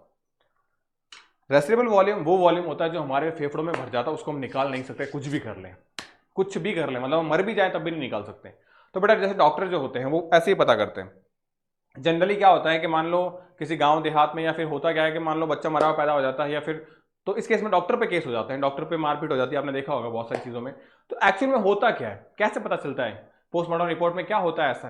तो बेटा जो बच्चा डेड हो गया, जो बच्चा मर गया है, ठीक है, अब ऐसा ना हो किसी के साथ, बट एक एग्जांपल लेते हैं। तो अगर किसी के साथ कोई बच्चा मर गया है, तो हम क्या करते हैं, उसका फेफड़ा काटते हैं पोस्टमार्टम के अंदर, उसका एक टुकड़ा काटते हैं, उसको पानी में डुबाते हैं। अगर पानी में गया और उसने अगर बबल निकाला, नहीं उसने बुड़बुड़ाहट के साथ में हवा निकाली, तो इसका मतलब उस फेफड़ों में हवा थी। और हवा कब होगी, जब बच्चा बाहर आएगा, बाहर आके सांस लेगा, तब हवा अंदर जाएगी। तो यानी कि वो मरने के बाद वो हवा निकली नहीं ना, वो हवा कौन सी थी, हमारी अवशेषी या रेसिडुअल वॉल्यूम। तो इसका मतलब आपको क्या समझ में आ रहा है इस कॉन्सेप्ट से, कि रेसिडुअल वॉल्यूम को निकाला नहीं जा सकता और ना एक बार डाला जा सकता है। तो यानी कि तो घुसता कैसे सर, तो जब आपने देखा होगा 3 इडियट, आपने से बहुत सारे बच्चों ने देखी होगी, तो बेबी जब बाहर आता है, ठीक है, डिलीवर होता है, तो उसके बम पे लात मारी जाती है, फिर उसको चूटी काटी जाती है। क्यों, क्योंकि जब हम बचपन में रोते तो हम ऐसे रोते हैं, झटके से ऐसे रोते हैं, मम्मी जब मारती है, पापा जब मारते हैं तो इस तरीके से रोते हैं। तो बेटा क्यों रोते हैं? तो ये हमारा ह्यूमन नेचर होता है, ह्यूमन टेंडेंसी होती है, हम झटके से सांस लेते हैं। तो जब बेबी बाहर डिलीवर होता है तो उसको बम पे मारते हैं या फिर उसको चूटी काटते हैं, तो उससे क्या होता है कि वो बेबी अचानक से झटके सांस लेता है, और झटके से सांस लेने के चक्कर में उसको उल्टा करते हैं ताकि क्या हो, जो फ्लूइड हो माँ के पेट का वो बाहर निकल जाए, इसलिए उसको उल्टा रखते हैं क्योंकि झटके से वो सांस लेगा, फिर उसको मारते हैं। तो झटके से सांस लेगा तो क्या होगा बेटा, फ्लूइड तो बाहर आ चुका होगा, तो हवा अंदर जाएगी। अब हवा अंदर जाते ही फेफड़े पहली बार अपनी जिंदगी में, फेफड़े ऐसे होते हैं, पहली बार अपनी जिंदगी में फेफड़े ऐसे खुलते हैं। जैसे ही फेफड़े ऐसे खुलते हैं तो यहाँ पे एक फॉस्फोलिपिड होता है बेटा, उसको बोलते हैं आपका लेसिथीन। क्या बोलते हैं? लेसिथीन। वो तेल जैसा होता है। अगर सोचो दो चीजों के बीच में अगर तेल हो तो क्या वो चीजें कभी भी चिप पाएगी? क्या दोबारा कभी चिपकेगी वो चीजें? नहीं। जैसे पास्ता मैगी बनाते हो बेटा, मैक्रोनी बनाते हो, क्या करते हैं उसमें ऑयल डाल देते हैं, जैसे मैक्रोनी चिपकती नहीं है ठंडी होने के बाद में, ठीक है। तो बस वैसे ही लेसिथिन क्या करता है, इनको फेफड़े को दोबारा चिपकने देगा। तो जब चिपकने नहीं देगा तो इस फेफड़े में जो हवा है वो हमेशा ही रहेगी। बस इसी वजह से रेसिडुअल वॉल्यूम क्या होता है, काम करता है, क्योंकि लेसिथिन की वजह से। तो रेसिडुअल वॉल्यूम कभी निकाला नहीं जा सकता, और इस रेसिडुअल वॉल्यूम को बोलते हैं हम लोग कितना, 1200 ml। अब बस मैच कर लो, सारी कहानी मैंने आपको सुना दी। तो ज्वारीय आयतन कितना हो गया बेटा मेरा, टाइडल वॉल्यूम 500 यानी A का थर्ड, तो इन दोनों में से कोई आंसर होगा। फिर IRV कितना हो गया बेटा मेरा, पहला, तो थर्ड फर्स्ट यानी आंसर सेकंड हो गया मेरा। क्लियर है सारी बातें? तो ये मैंने कॉन्सेप्ट समझा दिया, आपको रटना नहीं पड़ेगा, चीजें कैसे निकाली जाती है वो ध्यान रखिएगा, ठीक है, ध्यान रहेगा। यहाँ पे FRV के बारे में बात कर लेते हैं थोड़ा सा। फंक्शनल रेसिडुअल वॉल्यूम यानी क्रियात्मक अवशेषीय आयतन क्या होता है, ऐसा वॉल्यूम जिसको हम जनरली निकालते नहीं है। तो किसको नहीं निकालते बेटा हम जनरली, रेसिडुअल वॉल्यूम को तो निकाल सकते ही नहीं, अवशेषीय आयतन को तो निकाल सकते ही नहीं, तो और किसको नहीं निकालते, रिजर्व जो वॉल्यूम है जिसको, उसको भी नहीं निकालते। मतलब हम ऐसा नहीं करते कभी सांस पूरी निकालते, ऐसा नहीं करते हम कभी। तो वो आयतन भी क्या होता है, पड़ा रहता है। यानी कि ये आयतन है मेरा कितना, 1200 के आसपास, और ये आयतन है मेरा 1000 से 1100 के आसपास। तो ये आयतन मेरा क्या हो गया, फंक्शनल रेसिडुअल वॉल्यूम हो गया। अब कौन सा निकाल सकते हैं और कौन सा डाल सकते हैं, तो इसको छोड़ के सारा निकाल सकते हैं। इसको बोलते हैं बेटा हम लोग क्या, वाइटल कैपेसिटी। क्या बोलते हैं, वाइटल कैपेसिटी। अगर वाइटल कैपेसिटी में IRV जोड़ दूंगा, क्या आ जाएगी मेरी, पूरी की पूरी लंग कैपेसिटी आ जाएगी। तो ये आपको मैंने सीधे समझा दिए बेटा डिटेल से। अब सार्वजनिक उपयोग में लिए गए अनुवांशिकी रूपांतरित जीवों में परिवर्तन के बारे में सुरक्षा के मूल्यांकन के लिए भारत में कौन से संगठन बनाए गए। यानी कि बेटा दोस्तों देखो, जनरली क्या है ना कि मैं ऑफलाइन क्लासेस लेता हूँ, वहाँ पे बच्चे होते हैं तो थोड़ी बेटा बोलने की आदत हो गई है, ठीक है। अब मुझे आप में से नहीं पता, बट फिर भी मैं कोशिश करूँगा कि आप मेरे दोस्त बन के ज़्यादा अच्छे से रहो, हम अच्छे से बैठ के दोस्तों की तरह पढ़े, चीज़ों को समझें, तो हम लोग के बीच में की केमिस्ट्री जो होगी वो अच्छी होगी, केमिस्ट्री फिजिक्स बायो सब अच्छी करेंगे अपन। चलो, तो बात करते हैं कि अनुवांशिकी के अंदर बात करें तो अनुवांशिकी में कौन कौन सी ऐसी चीजें हैं जिससे हम पे ध्यान देना चाहिए। जैसे आपने देखा कि पहले के टाइम में क्या होता है, मेंढक, छिपकली, इन पे एक्सपेरिमेंट किए जाते कक्षा 12 में, अब बंद कर दिए गए। क्यों? इसके तहत अगर कहीं पे बेटा जीन के साथ छेड़छाड़ की जाती है तो पहले परमिशन लेनी पड़ती है, क्योंकि जीन के साथ छेड़छाड़ करने पे पूरी दुनिया बदल सकती है। ध्यान रखना, आपने बहुत सारी मूवीज देखी होगी जॉम्बीज वगैरह की, तो चीजें बदल जाती है, क्योंकि उन चीजों को बहुत ही सावधानी से, बहुत ही एकदम सटीकता के साथ किया जाना बहुत ही ज्यादा जरूरी होता है। तो इन सब पे कंट्रोल कौन करता है, तो इन सब पे जो कंट्रोल है बेटा वो हमारी करती है अनुवांशिकी अभियांत्रिकी मूल्यांकन समिति यानी GEAC। कौन करती है? GEAC, ध्यान रखिएगा। अब GEAC का काम क्या होता है कि जेनेटिकली मॉडिफाइड यानी जिसमें जीन डाला गया है जिस ऑर्गेनिज्म में, उसको मॉडिफाई कर दिया। अब उस मॉडिफाइड ऑर्गेनिज्म की वैधानिकता, मतलब वो सही काम हो रहा है कि नहीं हो रहा है, या कोई अपने घर पे बैठ के लेबोरेटरी में कुछ खतरनाक सी चीज बना रहा है। जैसे कि हमने देखा कि ऐसा न्यूज़पेपर के सोर्सों से अगर हम बात करें तो कोरोना वायरस को वुहान की लैब में बनाया गया, तो वो क्या था, वो एक अवैधानिक चीज थी, ठीक है। मैं कोई इसकी ऑथेंटिक पुष्टि नहीं कर रहा, बट एक बात कर रहे हैं हम कि वैधानिकता और अवैधानिकता कैसी होती है उसके बारे में। GMO के बारे में बात करें तो ये क्या होता है, रख रखाव, मतलब बना तो लिया, मान लो हमने कोई अच्छी चीज बना ली, ठीक है, अब उसका रख रखाव। जैसे आपने देखा बेटा कि हमने रोजी गाय बनाई थी, वो क्या थी, GMO थी, तो अब उसका रख रखाव भी करना हमको। GMO की सुरक्षा भी करनी है हमको। तो ये सारे काम किसके अंदर आते हैं, GEAC के अंतर्गत आते हैं, ध्यान रखिएगा। अब पॉलीमरेज चेन श्रृंखला यानी PCR के चरणों के बारे में सही क्रम लिखो। PCR पॉलीमरेज चेन रिएक्शन बहुत सारे बच्चों ने देखी है, बहुत सारे स्टूडेंट्स ने इसका एक्सपेरिमेंट भी किए हैं। होता क्या जनरली, अगर हमको, आपने देखा कि कैसे किसी चोर को पकड़ते हैं, किसी मर्डरर को पकड़ते हैं, वहां पे छोटा सा टुकड़ा मिलता है, अगर वो छोटा सा टुकड़ा बर्बाद हो गया तो पूरी की पूरी रिसर्च खत्म। तो क्या करते हैं, सबसे पहले उस टुकड़े को लेते हैं और उसका PCR करते हैं, उसकी मल्टीपल कॉपीज बनाते हैं, ताकि इन केस अगर वो कहीं गिर गया, खराब हो गया, कोई मिक्स हो गया, तब भी हमारे पास में उसकी मल्टीपल कॉपीज बची रहे, तो हम वहां से निकाल सकते हैं, क्योंकि उसका जो रिजल्ट होगा वो पूरा ओरिजिनल कॉपी के बराबर ही होगा। तो इसके क्या प्रोसेसेस हैं देखते हैं। तो अब आप यहाँ देख रहे हो हमारे पास में ये ओरिजिनल टुकड़ा था, हमने क्या किया, पहले इसके बॉन्ड को तोड़ा, तो इसके बिटवीन बॉन्ड तोड़ने पे ये दो हिस्से अलग हो गए, दो स्टैंड अलग होगी बेटा। अब ये जो दो स्टैंड है यहाँ पे हमने प्राइमर अटैच किया, क्या अटैच किया, प्राइमर। तो इस प्राइमर ने क्या किया, प्राइमर जो होता है ध्यान रखिएगा हमेशा 5 to 3 मूव करता है। किस तरफ मूव करता है, 5 to 3 मूव किया इसने, इधर भी 5 to 3 मूव करेगा प्राइमर। अब जैसे इधर गया तो ये एक स्टैंड थी, सिंगल रज्जू था, अब उससे ये पूरा पूरा डीएनए बन गया। देखो अब डीएनए बन गया, यहाँ पे डीएनए के दो अणु, यहाँ पे डीएनए के दो अणु। तो अब ये पूरा पूरा एक नया डीएनए था, ये पूरा पूरा एक नया डीएनए था। तो हुआ क्या, पहले हमने तोड़ा, फिर हमने कुछ छोटा सा जोड़ा, फिर हमने पूरा का पूरा बना दिया। तो जो हमने तोड़ा इसको बोलते हैं हम लोग क्या बेटा, डीनेचुरेशन या विकृतीकरण। क्या बोलते हैं, विकृतीकरण। फिर हमने छोटी सी चीज जोड़ी, इसको हम क्या बोलते हैं, इनेलिंग। क्या बोलते हैं, इनेलिंग। और फिर हमने क्या किया, पूरा पूरा बना दिया, यानी चेन बड़ी करते यानी विस्तारण या इलोंगेशन। अब यहाँ पे सवाल क्या ध्यान रखना है आपको, टेम्परेचर, किस टेम्परेचर पे कौन सा प्रोसेस होता है वो ध्यान रखोगे, बाकी क्रम ध्यान रखोगे, हमारा सवाल है ही। तो पहले होता है विकृतीकरण, फिर इनेलिंग, फिर विस्तारण या इलोंगेशन। टेम्परेचर डीनेचुरेशन होता है 94 डिग्री सेंटीग्रेड पे, एग्जाम में क्वेश्चन आते हैं, ध्यान रखिएगा। इनेलिंग होती है 54 पे और इलोंगेशन होता है 72 पे। हाँ यहाँ पे आप 5-10 टेम्परेचर का रेशियो अंतर जो है वो गैप ले सकते हो, कोई दिक्कत नहीं है। बस 92 कर सकते हो, 90 कर सकते हो, कोई दिक्कत नहीं है। अब यहाँ पे एक एंजाइम काम में लिया जाता है, इसको बोलते हैं हम लोग क्या बेटा, टेक डीएनए पॉलीमरेज। क्या बोलते हैं, टेक डीएनए पॉलीमरेज। ये जो टेक डीएनए पॉलीमरेज है ये हमको मिलता है एक थर्मस एक्वाटिकस बैक्टीरिया से। ऐसा क्यों सर, क्यों मिल लिया हमने, क्योंकि जब हम इस मैकेनिज्म को करते हैं तो आप देख रहे हो टेम्परेचर हमने 94 तक लेके चले गए। 94 पे डीएनए, नॉर्मल जो डीएनए होते हैं वो टूट जाते हैं, वो वापस जुड़ते ही नहीं है, लेकिन ये डीएनए वापस जुड़ रहा है। देखो क्यों, क्योंकि यहाँ पे जो एंजाइम काम में लिया है वो लिया है हमने टेक डीएनए पॉलीमरेज का। क्योंकि ये टेक डीएनए पॉलीमरेज एक बैक्टीरिया होता है, इसको बोलते हैं थर्मस एक्वाटिकस। ये बैक्टीरिया जो है वो गर्म पानी के झरनों यानी हॉट स्प्रिंग वाटर्स में मिलता है। तो जब ये वहां जिंदा रह सकता है जहां का टेम्परेचर 100 से ज्यादा है, तो यहां तो डेफिनेटली रह सकता है ये एंजाइम जिंदा। तो बस इस एंजाइम को जिंदा रखना यानी कि क्रियात्मक रह सकता है ये। तो ये क्या करेगा, यहाँ पे मैग्नीशियम की हेल्प से ये डीएनए रेप्लिकेट कर रहा है यहाँ पे। तो यानी यहाँ पे क्या क्या क्वेश्चन थे हमारे, कौन सा आयन सहायक होता है तो मैग्नीशियम, कौन सा एंजाइम काम में लिया जाता है डीएनए टेक पॉलीमरेज, ये किससे मिलता है तो थर्मस एक्वाटिकस नाम के बैक्टीरिया से। ये कहां मिलता है तो हॉट स्प्रिंग के अंदर। टेम्परेचर क्या है 94, डीनेचुरेशन का, इनेलिंग का 54, इलोंगेशन का 72। ये सारे क्वेश्चन प्रीवियस ईयर के क्वेश्चन है, ध्यान रखिएगा, सारे के सारे प्रीवियस ईयर के क्वेश्चन है। अब निम्न में से कौन से कौन के द्वारा उत्पादित वस्तुओं को सम्मिलित किया गया है। अच्छा हमने टिक नहीं किया है ना, हाँ तो आंसर क्या हो जाएगा, विकृतीकरण, इनेलिंग और विस्तारण। तो आंसर डी हो गया। क्या हो गया, बोर्ड बुरा मान रहा है, सीरियसली बोर्ड बुरा मान रहा है। तुम लोग तो बुरा नहीं मान रहे हो, मजा आ रहा है कि नहीं आ रहा है। तुम लोग देख रहे हो हमने 11 क्वेश्चन किए, लेकिन हम लोग शायद 50 से ऊपर क्वेश्चन कर चुके हैं, 50 से ऊपर क्वेश्चन कर चुके हैं, ध्यान रखना। आगे बात करते हैं। हाँ निम्नलिखित जैविकों में से के द्वारा उत्पादित वस्तुओं का सम्मिलित किया। तो लैक्टोबैसिलस क्या बनाता है भाई, लैक्टोबैसिलस तो यार अब तो क्या बताऊं मैं, दही बनाता है, ये तो सबको पता है, ठीक है। सैकरोमाइसिस सेरिवेसी क्या बनाती है, ये अभी हमने बात की बेटा, क्या बनाएगी, ब्रेड बनाएगी, सबकी फेवरेट। एस्परजिलस नाइगर क्या बनाएगा, नाइगर। और एस्परजिलस एसिटी क्या बनाता है। अब एस्परजिलस नाइगर और एस्परजिलस एसिटी क्या बनाएगा, एस्परजिलस नाइगर जो है वो बनाएगा सिट्रिक एसिड, और एस्परजिलस एसिटी जो है वो बनाएगा मेरा एसिटिक एसिड, भाई एसिटाई ही, ठीक है। तो अब ये बैक्टीरिया बना रहे हैं, तो ऑप्शन देख लेते हैं, पहले का सेकंड, दूसरे का फोर्थ, अभी भी नहीं हो रहा है, एस्परजिलस नाइगर तीसरे का थर्ड, आंसर तो सी आंसर है हमारा, ध्यान रखिएगा।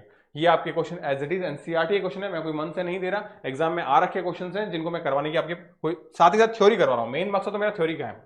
अब यहाँ पे कुछ चीजें हैं, माइक्रोब्स का हाउस होल्ड यूजेस। अब शायद ये छोटी है, आपको नहीं दिख पाएगी, बट मैं बोलूंगा, आप उनको गौर से सुनिएगा, ठीक है। माइक्रोब्स इन हाउस होल्ड में बात करें, लैक्टोबैसिलस बैक्टीरिया जो है उसको कहां यूज करते हैं हम, दही बनाने में, ठीक है। फिर ब्रीवर्स ईस्ट, अभी हाउस होल्ड में बात करें मतलब घर में यूज कर रहे हैं, नहीं यानी ईस्ट, इसका कहां यूज करते हैं हम लोग, अल्कोहल बनाने के अंदर, ब्रेड बनाने के अंदर।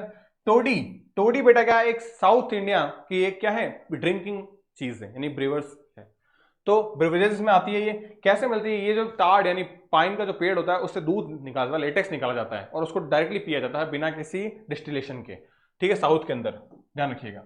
फिर चीज, अब चीज में बात करें तो चीज जो है वो भी हमारा क्या हाउस होल्डर माइक्रोब्स, प्रोपियोनोबैक्टीरियम सार्मोनाई उससे बनते हैं, ठीक है, रॉकीफोर्टी से बनते हैं। फिर फर्मेंटेटेड ब्रीवेजेस के अंदर बात करें, टोडी हमारा नॉन फर्मेंटेटेड था, ध्यान रखिएगा, और नॉन डिस्टिलेटेड था। फर्मेंटेटेड में बात करें तो यहाँ पे फर्मेंटेटेड में क्या हो गया हमारे पास में, वो फर्मेंटेटेड का मतलब होता है सड़ाना, सड़ाते किसको हम, फ्रूट्स को सड़ाते हैं, ठीक है, ग्रेन्स को सड़ाते हैं। तो अब यहाँ पे डिस्टिलेशन किसका करते हैं, फर्मेंटेड तो कर रहे हैं, डिस्टिलेशन किसका कर रहे हैं, विस्की, ब्रांडी, रम, ये सब डिस्टिलेटेड है।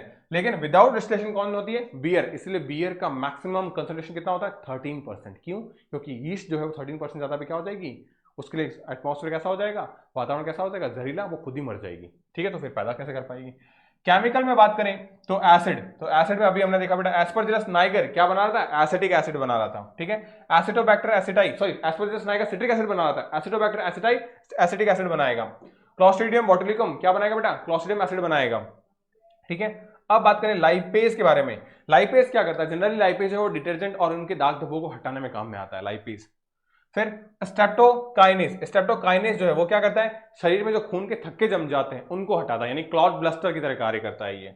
फिर साइक्लोस्पोरिन ए, साइक्लोस्पोरिन ए क्या करता है, इम्यूनोसप्रेशन यानी प्रतिरक्षा को संदमित करता है। जिसमें भी ऑर्गन ट्रांसप्लांट हुए होते हैं, ठीक है, हाल फिलहाल में उसको साइक्लोस्पोरिन ए दिया जाता है, यानी किडनी ट्रांसप्लांट की, लिवर ट्रांसप्लांट किया, ठीक है, तो उनको क्या देते हैं, साइक्लोस्पोरिन ए देते हैं। ये क्या करता है, ये हम जनरली जो है पूरा जो हमारा इम्यून सिस्टम प्रतिरक्षा तंत्र जो होता है उसको क्या करता है, नॉर्मल करता है, ध्यान रखिएगा। मिलता है किससे, ये ट्राइकोडर्मा पॉलिस्फॉर्म से बनता है, ध्यान रखिएगा।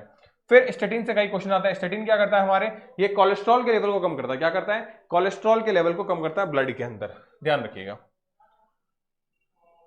ये हो गया हमारा। निम्न में से कौन सा रुधिर कोलेस्ट्रॉल को कम करने वाला व्यावसायिक कारक है, अभी हमने देखा स्टेटिन कैसे करता है। तो स्टेटिन जो है वो जनरली क्या होता है, एक चीज फॉर्म करता है, इसको बोलते हैं HMG। ये क्या होता है, बीटा हाइड्रोक्सी बीटा मेथाइलेटेड ग्लूटारोल को एंजाइम होता है। ये क्या करता है, कोलेस्ट्रॉल एंजाइम जो होता है उसके बनाने को रोक देता है, यानी कोलेस्ट्रॉल के बनने को ही रोक देता है। ठीक है, तो इससे क्या होता है, स्टेटिन कोलेस्ट्रॉल के निर्माण को रोक देता है और स्टेटिन की वजह से कोलेस्ट्रॉल का जमाव हमारे रक्त वाहिनियों में, यानी हमारी धमनियों में, हमारी आर्टरीज और हमारी वेन्स में, लाडा उसमें नहीं होता। ध्यान रखना, लाडा क्या होती है बेटा, देखो हमारे हृदय को भी रक्त चाहिए होता है, हमारा हृदय पूरे शरीर में रक्त देता है, लेकिन हमारे हृदय को भी रक्त चाहिए होता है। तो हृदय के अंदर रक्त परिसंचरण तंत्र जिन नलिकाओं से होता है उनको बोलते हैं लाडा, जो विधवा आर्टरी होती है, क्योंकि वो इतनी छोटी होती है अगर उनमें ब्लॉकेज हो गया तो इंसान ऑन द स्पॉट खत्म हो जाता है, मर जाता है, डेड हो जाता है। ठीक है, निम्नलिखित में से रुधिर कोलेस्ट्रॉल को कम करने वाला व्यावसायिक कारक क्या है। अरे तो क्वेश्चन रिपीट हो गया क्या, स्टेटिन, चलो रिपीट हो गया ये तो। पशुओं में शुद्ध वंशक्रम में समयुग्मजी किस प्रकार से, समयुग्मजी मतलब क्या होगा बेटा, होमोजाइगस कंडीशन। और होमोजाइगस कंडीशन किससे मिलती है, जब हम सेम जनरेशन के साथ ही क्या करवाते हैं, क्या बोलते हैं, संकरण करवाते हैं, तब हमको क्या मिलता है, हाइब्रिडाइजेशन करवाते हैं तो क्या मिलता है, हमको समयुग्मजी अवस्था मिलती है। मिलती कि नहीं मिलती है, हमने पढ़ा है मेंडल वाले नियम में। तो यानी एक ही नस्ल संबंधित पशुओं में संगम द्वारा, एक ही नस्ल के असंबंधित तो नहीं होगा, विभिन्न नस्ल नहीं होगा, विभिन्न प्रजाति नहीं, तो ऑप्शन हमारा ए जाएगा, एक ही नस्ल में संबंधित द्वारा। अब क्या होता है थोड़ा डिटेल में देख लेते हैं। एनिमल ब्रीडिंग के अंदर इनब्रीडिंग और आउटब्रीडिंग दो चीजें होती हैं। इनब्रीडिंग में क्या होता है, इनब्रीडिंग में क्या करते हैं, हम सुपीरियर मेल लेते हैं, अगर हमको शुद्ध वंशक्रम निकालना है तो हम इनको यूज करते हैं। ठीक है, तो इनब्रीडिंग में क्या होता है, हम सुपीरियर को सेलेक्ट करते हैं और हम रिलेटेड स्पीसीज को, यानी कि जो संबंधित पीढ़ियां होती है, 4 से 6 पीढ़ियां संबंधित होती है, उनके बीच यानी उनके बच्चों की अगर शादी करवाते हैं तो आने वाली जो पीढ़ी है उनमें अप्रभावी लक्षण प्रकट होंगे। और अप्रभावी लक्षण कैसे होते हैं, हानिकारक होते हैं, जनरली ध्यान रखिएगा। आउटब्रीडिंग के बारे में बात करें या बहिसंकरण के बारे में बात करें, उसमें होता है आउटक्रॉस, क्रॉस ब्रीडिंग और हमारा इंटरस्पेसिफिक। आउटक्रॉस में बात करें, आउटक्रॉस क्या होता है, जहां पे हम क्या करवाते हैं, मेट करवाते हैं एनिमल के अंदर सेम ब्रीड में, लेकिन उनके कोई कॉमन एंसेस्टर यानी कि असंबंधित, यानी कि जो दूसरी परिभाषा थी हमारी ये थी आउटक्रॉस की। ये क्या है मेरा, आउटक्रॉस है, यानी बहिसंकरण हो गया, ध्यान रखिएगा। अब क्रॉस ब्रीडिंग क्या हो गया मेरे यहाँ पे क्या करते हैं, हम एक ब्रीड दूसरी और दो अलग अलग ब्रीडों की होती क्या है, दो अलग अलग ब्रीड है, उनके बीच में क्या करा रहे हैं, हम क्रॉस करवा रहे हैं, उसको क्या बोलते हैं, क्रॉस ब्रीडिंग। जैसे हिसरडेल, हिसरडेल क्या है, अगर हम बात करें हिसरडेल के बारे में तो आप देख पाओगे जनरली बीकानेरी जो भेड़ है, एवीज जिसको हम बोले, और मरीनो रीम्स यानी मेड जो है, उसके बीच में क्रॉस कराने से क्या मिली हमको, हिसरडेल भेड़ मिली। क्या मिली, हिसरडेल भेड़। तो इससे क्या हो गया बेटा, हमको ऊन ज्यादा से ज्यादा अच्छी मिलने लगी, ध्यान रखिएगा। तो बीकानेरी एवीज और मरीनो रेम्स हो गया। अब कुछ और चीजें जैसे इंट्रास्पेसिफिक हाइब्रिडेशन, मतलब क्या, दो अलग अलग जातियों को मिला के हमने क्या किया, एक नई जाति बना दी। जैसे खच्चर, तो खच्चर क्या है, खच्चर को बोलते हैं म्यूल। ठीक है, तो खच्चर क्या है, खच्चर घोड़े और गधे की जाति का मिक्सचर है। वैसे ही टाइगर, ठीक है, और लॉयन से मिलता है लाइगॉन। वो एक जाति है। ध्यान रखिएगा जो इंट्रा स्पेसिफिक जातियां हैं वो आगे अपनी नई पीढ़ियां नहीं बना सकती। यानी खच्चर जो है, जो हम लद्दाख वगैरह में यूज करते हैं, हमारी आर्मी यूज करती है, हमारी भारतीय सेना यूज करती है, ठीक है, वो क्यों यूज करती है? क्योंकि वो घोड़े जितना फुर्ती वाला होता है और गधे जितना मेहनती होता है, उस पर भार डाल दो उसको फर्क नहीं पड़ता है। इसलिए वो पहाड़ों पे क्या यूज करते हैं? खच्चर यूज करते हैं, ताकि दोनों की कैपेसिटी यूज है। लेकिन ध्यान रखना, दो खच्चर आपस में मिलकर नया तीसरा खच्चर पैदा नहीं कर सकते, क्योंकि उनमें क्या होता है बेटा, वो जेनेटिक रूप से बाध्य होते हैं, स्टेबिलिटी उसमें देखने को मिलती है, ठीक है। तो यानी अब लाइगॉन नई जाति बनाई हमने, लाइगर नहीं बनाई है, हेनी और म्यूल। अब ध्यान, लाइगॉन और लाइगर दो अलग अलग चीजें, ठीक है। देखो सॉरी, टाइगॉन और लाइगर दो अलग चीजें। अब यहां पे जो पहला शब्द है टाई और लाई, यानी टाइगर जो है, यहां पे टाइगर मेल है और लॉयन फीमेल होगी। अगर मैंने लाइगर रखा है तो यहाँ पे लॉयन मेल है और टाइगर फीमेल होगी। तो ध्यान रखिएगा इन तीनों के अंदर पहला एच हॉर्स मेल है और डंकी यहाँ पे फीमेल होगी, इन तीनों के अंदर। म्यूल के अंदर थोड़ा सा उल्टा है। म्यूल में क्या होता है, जनरली डंकी जो होता है वो मेल होता है और हॉर्स होती है वो फीमेल होती है। तो ये जनरली आपसे क्वेश्चन पूछा जा सकता है कि मेल फीमेल के कॉम्बिनेशन क्या है, तो ये ध्यान रखिएगा, ठीक है। ये एग्जाम में एक बार आ रखा है, इसलिए मैंने ये क्वेश्चन आपको करवाया है, ध्यान रखिएगा। उसके बाद में हीरोइन नामक ड्रग कैसे संश्लेषित की जाती है? तो हीरोइन जो है, हीरोइन कौन सी? हमारी बॉलीवुड वाली नहीं बेटा, हीरोइन जो बॉलीवुड की मूवियों में आप देखते हो जनरली, ठीक है। जो हमारा आज का युवा जो है वो इसकी तरफ कुछ ज्यादा ही बढ़ रहा है, ठीक है। तो अननेसेसरी चीजें हैं, बात करेंगे कभी इस मुद्दे पे भी। तो हीरोइन के बारे में बात करते हैं। तो हीरोइन जो है जनरली हमारे ओपियोइड्स होते हैं। क्या होते हैं? ओपियोइड्स होते हैं। हिंदी मीडियम वालों के लिए भी ओपियोइड्स ही हैं बुक के अंदर। अब ये कैसे मिलते हैं? ये ओपियम पोपी, यानी कि जो हमारा धतूरा अफीम जिसको बोलते हैं, अफीम का पौधा होता है ओपियम पोपी, उससे मिलता है। उसके लेटेक्स से निकालते हैं, दूध से निकालते हैं। इसमें 20 टाइप के एल्कलॉइड्स देखने को मिलते हैं और या उसके डेरिवेटिव्स। अब इस ओपियोइड्स के डेरिवेटिव्स यानी व्युत्पन्न के अंदर बात करें तो इसके कौन कौन से व्युत्पन्न है? तो 4 व्युत्पन्न है। उसमें आता है मॉर्फिन, कोडिन, हेरोइन और स्मैक। अब मॉर्फिन क्या होता है? ये एनाल्जेसिक होता है, दर्द निवारक होता है। आप देखते हो कि कोई डॉक्टर हाल फिलहाल में किसी की अगर सर्जरी हो रखी होती है, डॉक्टर उसको मॉर्फिन देते हैं। क्यों? क्योंकि उसको अपने दर्द को भूल जाता है। मॉर्फिन क्या करता है? दर्द को कम कर देता है। देखो बेटा, जितने भी मैंने बता रखा है अपने प्रीवियस वीडियो में भी कि ड्यूरिंग पीरियड्स क्या होता है, बहुत ज्यादा पेन होता है, क्योंकि मसल कॉन्ट्रैक्शन बहुत ज्यादा होते हैं, ठीक है। या फिर हमको कहीं चोट भी लग जाती है तब भी दर्द होता है। तो वहां भी दर्द, यहां भी दर्द, सिर्फ एक की वजह से। कौन? प्रोस्टाग्लैंडिन हार्मोन की वजह से। तो ये क्या करता है? ये उन सारे प्रोस्टाग्लैंडिन हार्मोन के रिसेप्टर जो ग्राही होते हैं उनको बंद कर देता है। तो प्रोस्टाग्लैंडिन बेचारा जाके जुड़ ही नहीं पाता, तो जुड़ ही नहीं पाएगा तो दर्द ही नहीं होगा। यही काम करती है हमारी मॉर्फिन। कोडिन के बारे में बात करें, कोडिन कैसे बनती है? तो कोडिन जो है वो हमारा मिथाइल मॉर्फिन है। यानी कि कोडिन कैसे बनती है? मिथाइल ग्रुप अगर जुड़ जाए किससे? मॉर्फिन से, तो क्या बन जाएगी मेरी? कोडिन बन जाएगी। ये क्या करती है बेटा? जो मॉर्फिन है, ठीक है, ये जनरली कफ सॉरी कोडिन जो है वो हमको कफ सिरप में मिलती है। तो कफ सिरप में जो होती है, कफ सिरप, कुछ कफ सिरप ऐसी होती है जैसे कोरेक्स, अब बंद कर दी गई है फिलहाल, लेकिन कोरेक्स वगैरह में क्या था, हमको पीने के बाद नींद आती थी। रीजन? कोडिन। हेरोइन क्या होती है? हेरोइन जो ये मॉर्फिन है, देखो ये भी मॉर्फिन से बनी। क्या किया हमने? मिथाइल ऐड किया। ये भी मॉर्फिन से बनेगी। कैसे? डाई एसिटाइलेशन करेंगे, मतलब इसमें एसिटाइल ग्रुप को जोड़ दिया जाएगा। किसके अंदर? मॉर्फिन के अंदर। तो क्या बन जाएगी मेरी? हेरोइन बन जाएगी, ठीक है। तो देखो किसी को अगर हेरोइन बनना है तो क्या करोगे? बस उसमें कुछ नहीं करना, डाई एसिटाइलेशन कर लेना। क्या कर लेना? डाई एसिटाइलेशन अगर तुमने कर लिया तो तुम हीरोइन बन जाओगे, ठीक है। तो क्या होगा? डाई एसिटाइलेशन किसका? मॉर्फिन का। क्या बन जाएगी वहां पे? हीरोइन बन जाएगी। स्मैक क्या होता है? तो स्मैक भी हीरोइन से बन रही है, ठीक है। अब ध्यान रखना, स्मैक को ही बोलते हैं ब्राउन शुगर। दूसरी चीज, ये सब तो बेटा अलग चीज होती है। स्मैक के बारे में ध्यान रखना, स्मैक जो है सबसे खतरनाक चीज है। क्यों? इन सब का अलग अलग प्योरिफिकेशन करते जा रहे हैं हम, डिस्टिलेशन करते जा रहे हैं।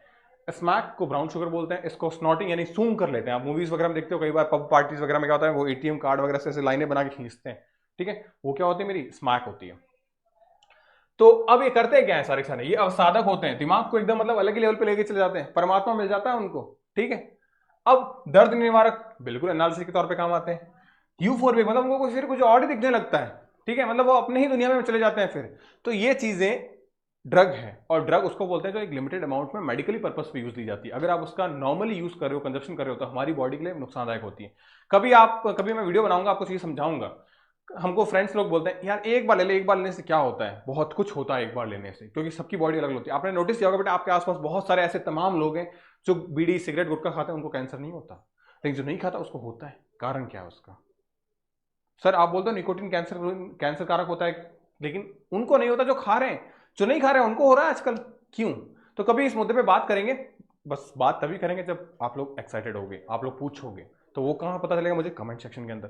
तो बहुत सारी बच्चों बातें ऐसी जो बहुत सारी यूनिक चीजें जो दिमाग में चलती हैं। मैं अपने ऑफलाइन क्लासेस के अंदर बच्चों को बहुत अच्छे से बताता हूँ, क्योंकि वहाँ पे हमारे पास टाइम होता है अच्छा खासा। यहाँ लिमिटेड टाइम है मेरे पास में 1 घंटा, इसमें मुझे बहुत सारी चीज़ें डिस्कस करनी होती है, ठीक है। तो उसमें सेपरेटली बात की जाएगी, लेकिन वो भी तब जब लगेगा कि हाँ आप चाहते हो सुनना मुझसे, ठीक है। चलो, निम्नलिखित में से किसी सही युग्म पे चुनिए। टाइफाइड ज्वर के कारक एवं टाइफाइड में पुष्टि परीक्षण को निरूपित कीजिए। टाइफाइड के बारे में डिटेल बात करी है इसने, तो टाइफाइड के बारे में बात करें। टाइफाइड किससे होता है? साल्मोनेला टाइफी से होता है। क्या होता है इसका टेस्ट? विडाल टेस्ट होता है। अब इससे और क्या क्वेश्चन पूछे जा सकते हैं, ध्यान रखिए। टाइफाइड किससे हो गया? साल्मोनेला टाइफी से हो गया। कैसा होता है ये? छड़नुमा बैक्टीरिया यानी बैसिलस होता है ये। इसको बेटा इंट्रांजिक यानी आंतरिक बुखार भी बोलते हैं, यानी आंत का फीवर भी बोलते हैं, या इंट्रांजिक फीवर भी बोलते हैं। क्या होता है, इसके प्रॉपर्टीज क्या है, ये सारे क्वेश्चन है, ध्यान रखना, ये सारे के सारे क्वेश्चन हैं। इसमें हाई फीवर आता है, कितना फीवर आता है? 39 से 40 डिग्री सेंटीग्रेड फीवर आता है। इसमें स्टमक में पेन होता है, ज्यादा केसेस में आंत में छेद हो जाते हैं, और इंसान परमात्मा को प्यारा हो जाता है। क्या हो जाता है? परमात्मा को प्यारा हो जाता है। टेस्ट क्या होता है इसका? Widal test. अब टाइफाइड फेमस क्यों हो गया था? एक महिला की वजह से। क्या नाम है उनका? Mary Mallon. एग्जाम में क्वेश्चन ये भी आ रखा है, इनका ऑक्यूपेशन क्या था? ये वाक थी और ये रसोईया थी, ये ध्यान रखना। ये रसोईया से क्वेश्चन आ रखा है एग्जाम में कि ये काम क्या करती थी? रसोईया थी, खाना बना बना के इन्होंने क्या किया? टाइफाइड को फैला दिया। ये वाहक थी खुद, इनको खुद को टाइफाइड नहीं था। होमोनिडी में सही मस्तिष्क की माप का मिलान कीजिए। होमोनिडी तो हमें भाई साहब, होमोशेपियन, तो यानी हमको बता रहे हैं कि हमारी क्रेनियल कैपेसिटी कितनी है। तो आप बताओ आपकी क्रेनियल कैपेसिटी कितनी है? आप क्या हो? होमोशेपियन शेपियन। तो होमोशेपियन शेपियन की क्रेनियल कैपेसिटी कितनी है बेटा हमारी? ये 1350। हमसे ज्यादा किसकी थी? निएंडरथल 1400। उसके बाद में बात करें होमो इरेक्टस। होमो इरेक्टस की कितनी थी बेटा हमारी? ज्यादा इससे। होमो हेबालिस की ये, तो सबसे कम होमो हेबालिस से। तो होमो हेबालिस का आंसर है थर्ड, कोई है वो तीनों है। उसके बाद में होमो इरेक्टस, होमो इरेक्टस पहला, ये आंसर। तो हमारा आंसर इज दिस। सही जा रहे हैं ना? होमो हेबालिस निएंडरथल हो गया मेरा 1400 पे, ठीक है। तो हमारा आंसर क्या हो जाएगा? ये। तो ध्यान रखिएगा, सबसे कम है हमारी होमो हेबालिस की, उसके बाद में है हमारी होमो शेपियन, फिर हमारा होमो इरेक्टस, एंड देन फिर निएंडरथल। तो निएंडरथल की सबसे ज्यादा थी, ध्यान रखिएगा। एक कॉन्सेप्ट आ रहा है मेरे दिमाग में, आपके साथ शेयर करता हूं। क्वेश्चन पूछूंगा, आप बताना मेरे को। आप देख पा रहे हो कि हमने देखा होमो हेबालिस सर, फिर होमो इरेक्टस, फिर होमो निएंडरथल, फिर होमो शेपियन। मतलब सबसे पहले जो है वो हमारे ये आए थे। सबसे पहले हमारे होमो हेबालिस आए थे, फिर हमारे होमो इरेक्टस आए हैं, फिर हमारे निएंडरथल आए हैं, फिर हमारे होमो शेपियन आए हैं। तो सर जब क्रेनियल कैपेसिटी लगातार बढ़ रही है, इनकी क्रेनियल कैपेसिटी देखो 650 से 800 हो रही है, ठीक है। फिर हमारे पास में होमो शेपियन है, तो होमो शेपियन की क्रेनियल कैपेसिटी क्या हो जाएगी बेटा हमारे पास में? कहाँ गया होमो शेपियन? क्रेनियल कैपेसिटी सबसे ज्यादा है ना, ये तो निएंडरथल की हो गई। फिर होमो शेपियन, ये रहा होमो शेपियन का काम मैच किया हमने 1350 पे। होमो इरेक्टस हो गया मेरा 900 पे, निएंडरथल 1400 पे। तो क्रेनियल कैपेसिटी जब हमारी बढ़ रही है, तो मेरे को एक बात बताना, जब इंसान इवोल्यूशन में क्या चाहता है? डेवलपमेंट। तो जब क्रेनियल कैपेसिटी 1400 पे पहुंच गई हमारी, तो नेचर ने इसको क्यों चुना? जब हमारा दिमाग बहुत तेज चल रहा था निएंडरथल के दौरान, तो भगवान ने ऐसा क्यों किया, नेचर ने ऐसा क्यों किया कि 1350 वाले को सेलेक्ट किया? आप मेरे को थोड़ा सा बताना कैसा क्यों किया। देखो सिंपल से एक लॉजिक बताता हूं मैं आपको। यहां पे डायग्राम देख पाओगे, यहां पे क्या हो रहा है? होमो हेबालिस, होमो इरेक्टस, होमो निएंडरथल। आपको दिमाग का साइज दिख रहा है? बड़ा हो गया है। तो बेटा सिंपल सी बात है, निएंडरथल में क्या होगा? दिमाग का साइज जितना बड़ा होगा, इंसान उतना ज्यादा सोच पाएगा, क्योंकि उसमें सल्काई उतने ज्यादा होंगे। तो सिंपल सी बात है, दिमाग का साइज जितना बड़ा होगा हम उतना ज्यादा सोच पाएंगे। लेकिन क्या एक दिक्कत नहीं पैदा हो जाएगी? हम सब कहां से आते हैं? मामा के पेट से। तो जब डिलीवरी के वक्त क्या होगा? दिमाग का साइज जितना बड़ा होगा उतना डिलीवरी के वक्त पेन ज्यादा होगा। उसमें क्या होगा? माँ को खतरा, बच्चे को खतरा। तो यानी क्या हुआ? निएंडरथल और होमो शेपियन दोनों ही उस जगह प्रेजेंट थे, लेकिन क्या हुआ? निएंडरथल माना कि उसकी क्रेनियल कैपेसिटी ज्यादा थी, लेकिन डिलीवरी के वक्त क्या हो गया? निएंडरथल वाले इंसान सारे मरते चले गए। तो नेचर ने किसको सेलेक्ट किया? 1350 वाले को। तो यानी ये रीजन है कि हमारी क्रेनियल कैपेसिटी ज्यादा थी निएंडरथल के अंदर, फिर भी वो आगे विकसित नहीं हो पाया। इवोल्यूशन के दौरान वो आगे नहीं आ पाया। क्यों? क्योंकि नेचर ने क्या सेलेक्ट किया कि भाई जच्चा और बच्चा यानी माँ और बेटे दोनों को खतरा था। क्यों? क्योंकि ब्रेन का साइज बड़े होने की वजह से डिलीवरी के दौरान वो बाहर नहीं आ पा रहा था। तो इस वजह से नेचर ने क्या सेलेक्ट किया कि होमो शेपियन ज्यादा बेटर है, किसकी कंपैरिजन में? होमो निएंडरथल की वजह से। ठीक है, ये बात ध्यान रखिएगा। आगे चलते हैं। एक स्पेसीज में नवजात का भार जो है वो 2 से 25 केजी के बीच में है, तो और दूसरे का 3 से 3.25 के बीच में। 90% नवजात जीवित रहते हैं, जबकि 2 से 2.5 किलो वाले जो है वो भार वाले, और 4 से 5 वाले जो है वो 99% नवजात मर जाते हैं। इसका मतलब जो बीच वाला एरिया है उसके बच्चे ज्यादा पैदा हो रहे हैं। तो जब बीच वाले एरिया के बच्चे ज्यादा पैदा हो रहे हैं, इसका मतलब आपको समझ में आ रही है बातें कि ये जो कंडीशन है, ये भी नहीं, ये भी नहीं, ये ज्यादा है। तो इसका मतलब हमारा ग्राफ कैसा है? स्थायी कारक है।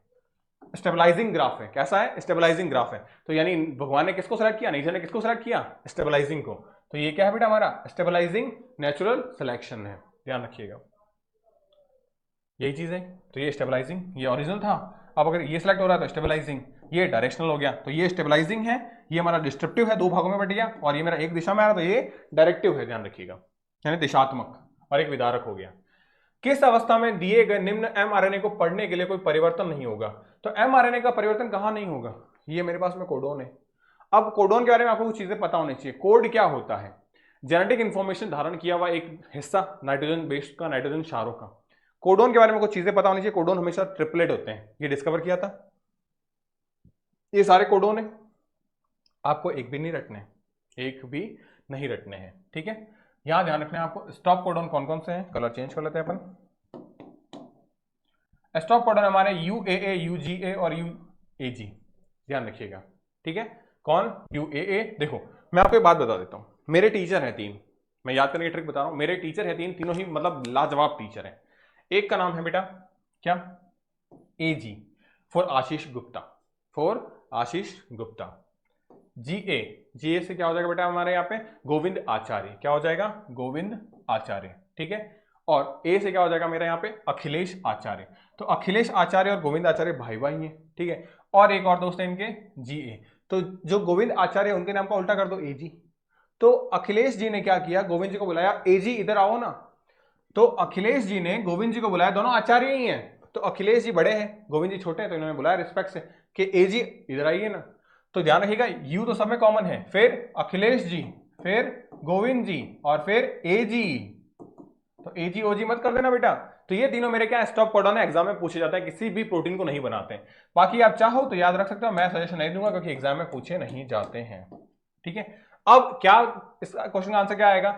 जेनेटिक कोड जो होते हैं वो हमारे क्या होते हैं बेटा? ट्रिपलेट होते हैं। क्या होते हैं? ट्रिपलेट होते हैं, यानी 3 नाइट्रोजन क्षारों से मिलकर बने होते हैं। क्लियर है? ट्रिपलेट होते हैं।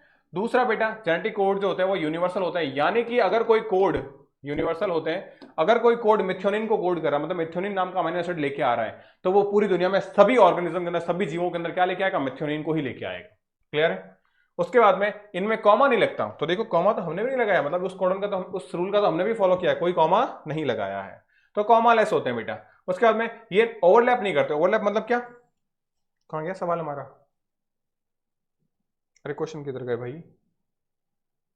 हाँ, तो एक के ऊपर एक नहीं चढ़े हुए, देखो एक के ऊपर एक नहीं चढ़े हुए, सबका नंबर आएगा, ठीक है, सबका नंबर आएगा। कद्दू कटेगा तो सब में बटेगा, तो ओवरलैप नहीं करते बेटा ये। और दूसरा नॉन एम्बिगियस होते हैं। नॉन एम्बिगियस का मतलब क्या होता है यहाँ पे कि एक कोड अगर मिथ्योनिन को बना रहा है तो वो मिथ्योनिन को ही बनाएगा, ठीक है। यूं नहीं कि मैं इसका भी काम कर लूं, मैं उसका भी काम कर लूं, वो चीज नहीं होगी, ध्यान रखिएगा। तो ओवरलैपिंग ये सब चीजें नहीं हो रही। तो अब यहां पे बोला गया किस अवस्था में दिए गए एमआरएनए के पढ़ने पे कोई परिवर्तन नहीं होगा। तो परिवर्तन कब नहीं होगा बेटा? अगर मैंने मान लो यहां से सी हटा दिया तो ए हो जाएगा। अब तो भाई 3 को तो साथ रहना ही पड़ेगा ना, जोड़े, जैसे A G G A C C T A T G T T A, ये हो गया। अब मान लो मैंने यहां से ये जोड़े बना दिए, पहले तो जोड़े बनाते हैं, चलो ये हो गया। अब ये बन रहा है, ये मान लो AAG जो है इसका नाम है सुनील। क्या नाम है? सुनील। GAC इसका नाम है प्रमोद। CTT का नाम है दिव्या। भाई दोस्त बच्चे हैं, कोई बुरा मान गया तो सर हमारे नाम तो लिए नहीं। अब देखो AAG। अब बेटा मान लो कि कोई बदमाश नकटा सा बच्चा आया और उसने क्या किया? एक गायब कर दिया। जैसे उसने एक गायब किया तो यानी अब गड़बड़ हो गई मामला। अब मुझे अगर इसका क्रम लिखूंगा तो क्रम कुछ क्या हो जाएगा? AAG ACC, सॉरी हाँ, AAG ACC TTA। तो अब अगर मैं बात करूं तो ये AAG अभी भी ये सुनील है। क्या है ये? अभी भी सुनील है, लेकिन ACC तो कुछ भी नहीं है भाई, यहां पे कुछ हट गया बेटा। ये CTT था क्या? ये CTT था दिव्या, ना कुछ नहीं बचा, ना हमारे प्रमोद आया ना दिव्या आई, क्योंकि ये तो वैसे भी एक्स्ट्रा था, लेकिन यहाँ कोई भी एक्स्ट्रा नहीं है। तो यानी जिसको भी हटाया उसके बाद के सारे क्रम बदल गए, उससे पहले के नहीं बदले, ठीक है। लेकिन अगर मैं ऐसा करता, मान लो एक और नकटा बच्चा है मेरे पास में, ठीक है, अब वो नट्टा बच्चा है, उसने क्या किया, उसने पूरा का पूरा ही गायब कर दिया। एक पहले गायब किया था, एक अभी मैंने गायब कर दिया। अब देखो, जब एक पहले गायब किया एक अभी गायब किया, अब नाम लिखता हूं मैं, तो AAG और फिर CTTA। तो अब देखो ये बना रहा है क्या, सुनील, और ये बना रहा है मेरा दिव्या। तो यानी कौन गायब हो गया, सुमित गायब हो गया। क्या अब आगे वाले भी गायब होंगे, नहीं होंगे, वो सेम के सेम रहेंगे। लेकिन ए गायब कर रही, अगर ऐसा है तो पूरे सारे सारे गायब हो जाएंगे। यानी कि 3 लोगों को गायब करेंगे तो 3 लोग एक प्रोटीन, एक अमीनो एसिड को कोड करा था, बस वही अमीनो एसिड गायब होगा, बाकी सब हिलेंगे भी नहीं। तो इसका मतलब मुझे गायब करने पड़ेंगे 3 लगातार, जिससे आगे चेंजेस नहीं हो। अगर एक गायब किया तो फिर सारा सीक्वेंस बदल जाएगा, ठीक है। तो मुझे 3 गायब करने पड़ेंगे। तो 3 लगातार कहाँ है, 7 8 9। उस स्थिति पे GGU का क्या कर दो, गायब कर दो। तो GGU गायब कर देंगे तो क्या हो जाएगा, एक भी चेंज कोड जो है वो बदलेंगे नहीं। क्यों, क्योंकि इससे कोई भी अमीनो एसिड नहीं बन रहा था, ध्यान रखिएगा। तो हमारा आंसर क्या है, ये बहुत अच्छा सवाल था ये। और एम्स के क्या है ना, थोड़े से इस टाइप के सवाल फेवरेट होते हैं, वो पूछता है एग्जाम में। फिर जीनों के बीच की दूरी के मापन के लिए एक ही गुणसूत्र पर जीन युग्मों के बीच पुनर्योगज की आवृत्ति की व्याख्या किसने की। बहुत अच्छा सवाल है। अब क्या बोल रहा है क्वेश्चन, ये क्वेश्चन ये बोल रहा है, देखो सटन और बोवेरी, इनका नाम दे रखा है। क्या किया इन्होंने, सटन बोवेरी ने गुणसूत्र का सिद्धांत दिया था। क्या दिया था, गुणसूत्र का सिद्धांत। उसका यहां से कोई लेना देना है ही नहीं। इन्होंने बस ये बोला कि जैसे गुणसूत्र के काम करते हैं वैसे ही गुणसूत्र के अंदर जीन अलील काम करते हैं, ठीक है, बस इन्होंने ये बताया। TH मॉर्गन भाई साहब ने क्या किया, इन्होंने लिंकेज वर्ड दिया था। क्या दिया था इन्होंने, लिंकेज के बारे में बताया, लिंकेज शब्द दिया था इन्होंने। मेंडल ने क्या किया, ये फादर ऑफ जेनेटिक्स है, सब कुछ तो इन्होंने किया था, दिमाग में सबके यही डाला, इन्होंने डाला था। क्या किया, एक संकर संकरण उनके अनुप्रयोग किए थे इन्होंने। उसके बाद में अल्फ्रेड भाई साहब ने क्या किया, अल्फ्रेड भाई साहब ने जीन मैपिंग की। क्या की, जीन मैपिंग की। अब जीन मैपिंग में क्या करते हैं, दूरियां होती है बेटा, किसके बीच में, अलील्स के बीच में। तो उनके जो जीन थे उनकी आवर्ती की व्याख्या की कि कोई जीन कितनी बार रिपीट होगा तो कितने टाइम में होगा, यानी पुनर्योगज तकनीक के आधार पर इन्होंने बातें की थी। तो यानी जो मेरे अल्फ्रेड स्टुअर्ट थे, इन्होंने क्या किया, इन्होंने बताया कि कोई गुणसूत्र है, उस पर कोई जीन है,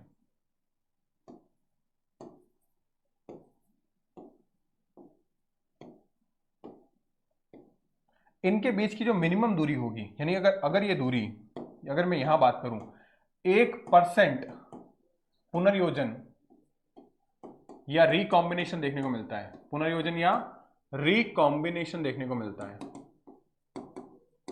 पुनर्योजन या रिकॉम्बिनेशन, तो उस केस में जो इन जीनों के बीच की कंडीशन क्या है, 1% ही पुनर्योजन या रिकॉम्बिनेशन होना चाहिए। तो उस केस में या 1% होगा तो ये जो दूरी होगी दो जीनों के बीच की वो 1 सेंटीमॉर्गन होगी। ये सेंटीमीटर नहीं है, सेंटीमॉर्गन है।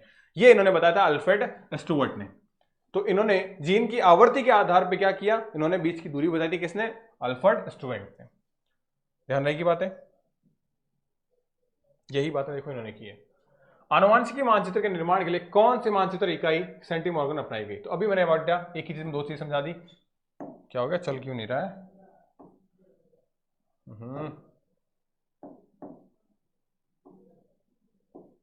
हाँ अब चल रहा है, अच्छा ओके।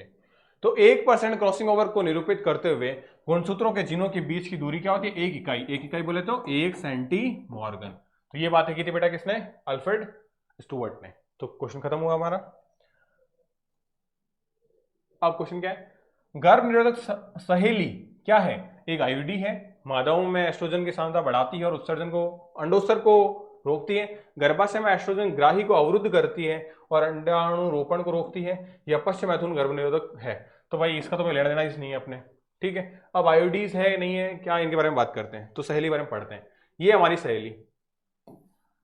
अब ये सहेली क्या है, इस सहेली से क्या सवाल आ सकते हैं बेटा। पहली बात, सहेली हमारी नॉन हार्मोनल है, मतलब इसमें कोई हार्मोन्स नहीं होते, ठीक है। दूसरी बात, सहेली हमारी नॉन स्टेरॉइडल है, मतलब इसमें स्टेरॉइडल हार्मोन्स भी नहीं होते। भाई हार्मोन नहीं तो सेक्स हार्मोन कैसे होते हैं, जनरली जो कॉन्ट्रासेप्टिव होती है वो हमारी सेक्स हार्मोन होती है। मतलब सेक्स हार्मोन का अलग अलग हार्मोन का कॉम्बिनेशन होता है, अलग अलग संगठन पे, अलग अलग कंपोजिशन पे। यही उसी से हम क्या बनाते हैं, जनरली हमारी आईयूडीज बनाते हैं या कॉन्ट्रासेप्टिव मेथड्स बनाते हैं। तो अगर सेक्स हार्मोन है तो वो तो स्टेरॉइड होने चाहिए, यानी ना तो उसमें हार्मोन होंगे ना उसमें स्टेरॉइडल हार्मोन है। बनाई किसने, तो लखनऊ की एक सेंट्रल ड्रग रिसर्च इंस्टीट्यूट है, इसका फुल फॉर्म ध्यान रखोगे, सेंट्रल ड्रग रिसर्च इंस्टीट्यूट। कहां, लखनऊ। यानी सहेली जो है वो मेड इन इंडिया है, सहेली क्या है, मेड इन इंडिया है। अब कैसे यूज करते हैं, तो शुरुआत के 3 महीने में क्या करते हैं, हफ्ते में 2 बार लेते हैं। शुरुआत के 3 महीने में हफ्ते में 2 बार लेते हैं, और 3 महीने के बाद में हफ्ते में 1 बार लेते हैं। तब तक लेते हैं जब तक कि हमको बच्चा नहीं चाहिए होता है। यानी गर्भ निरोधन की ये गोली कैसी है बेटा, हफ्ते में ली जाती है, यानी वीकली गोली है। कैसी गोली है, वीकली। एग्जाम में क्वेश्चन क्या आता है, वीकली गोली कौन सी है, या वीकली कॉन्ट्रासेप्टिव मेथड कौन सा है, तो सहेली। तो ध्यान रखना, इससे क्या होता है, गर्भधारण से रोका जा सकता है। अब ये करती क्या है सर गर्भधारण में, तो बेटा इसके अंदर क्या होते हैं, हार्मोन्स होते हैं। ठीक है, हार्मोन्स होते हैं, नहीं बिल्कुल नहीं।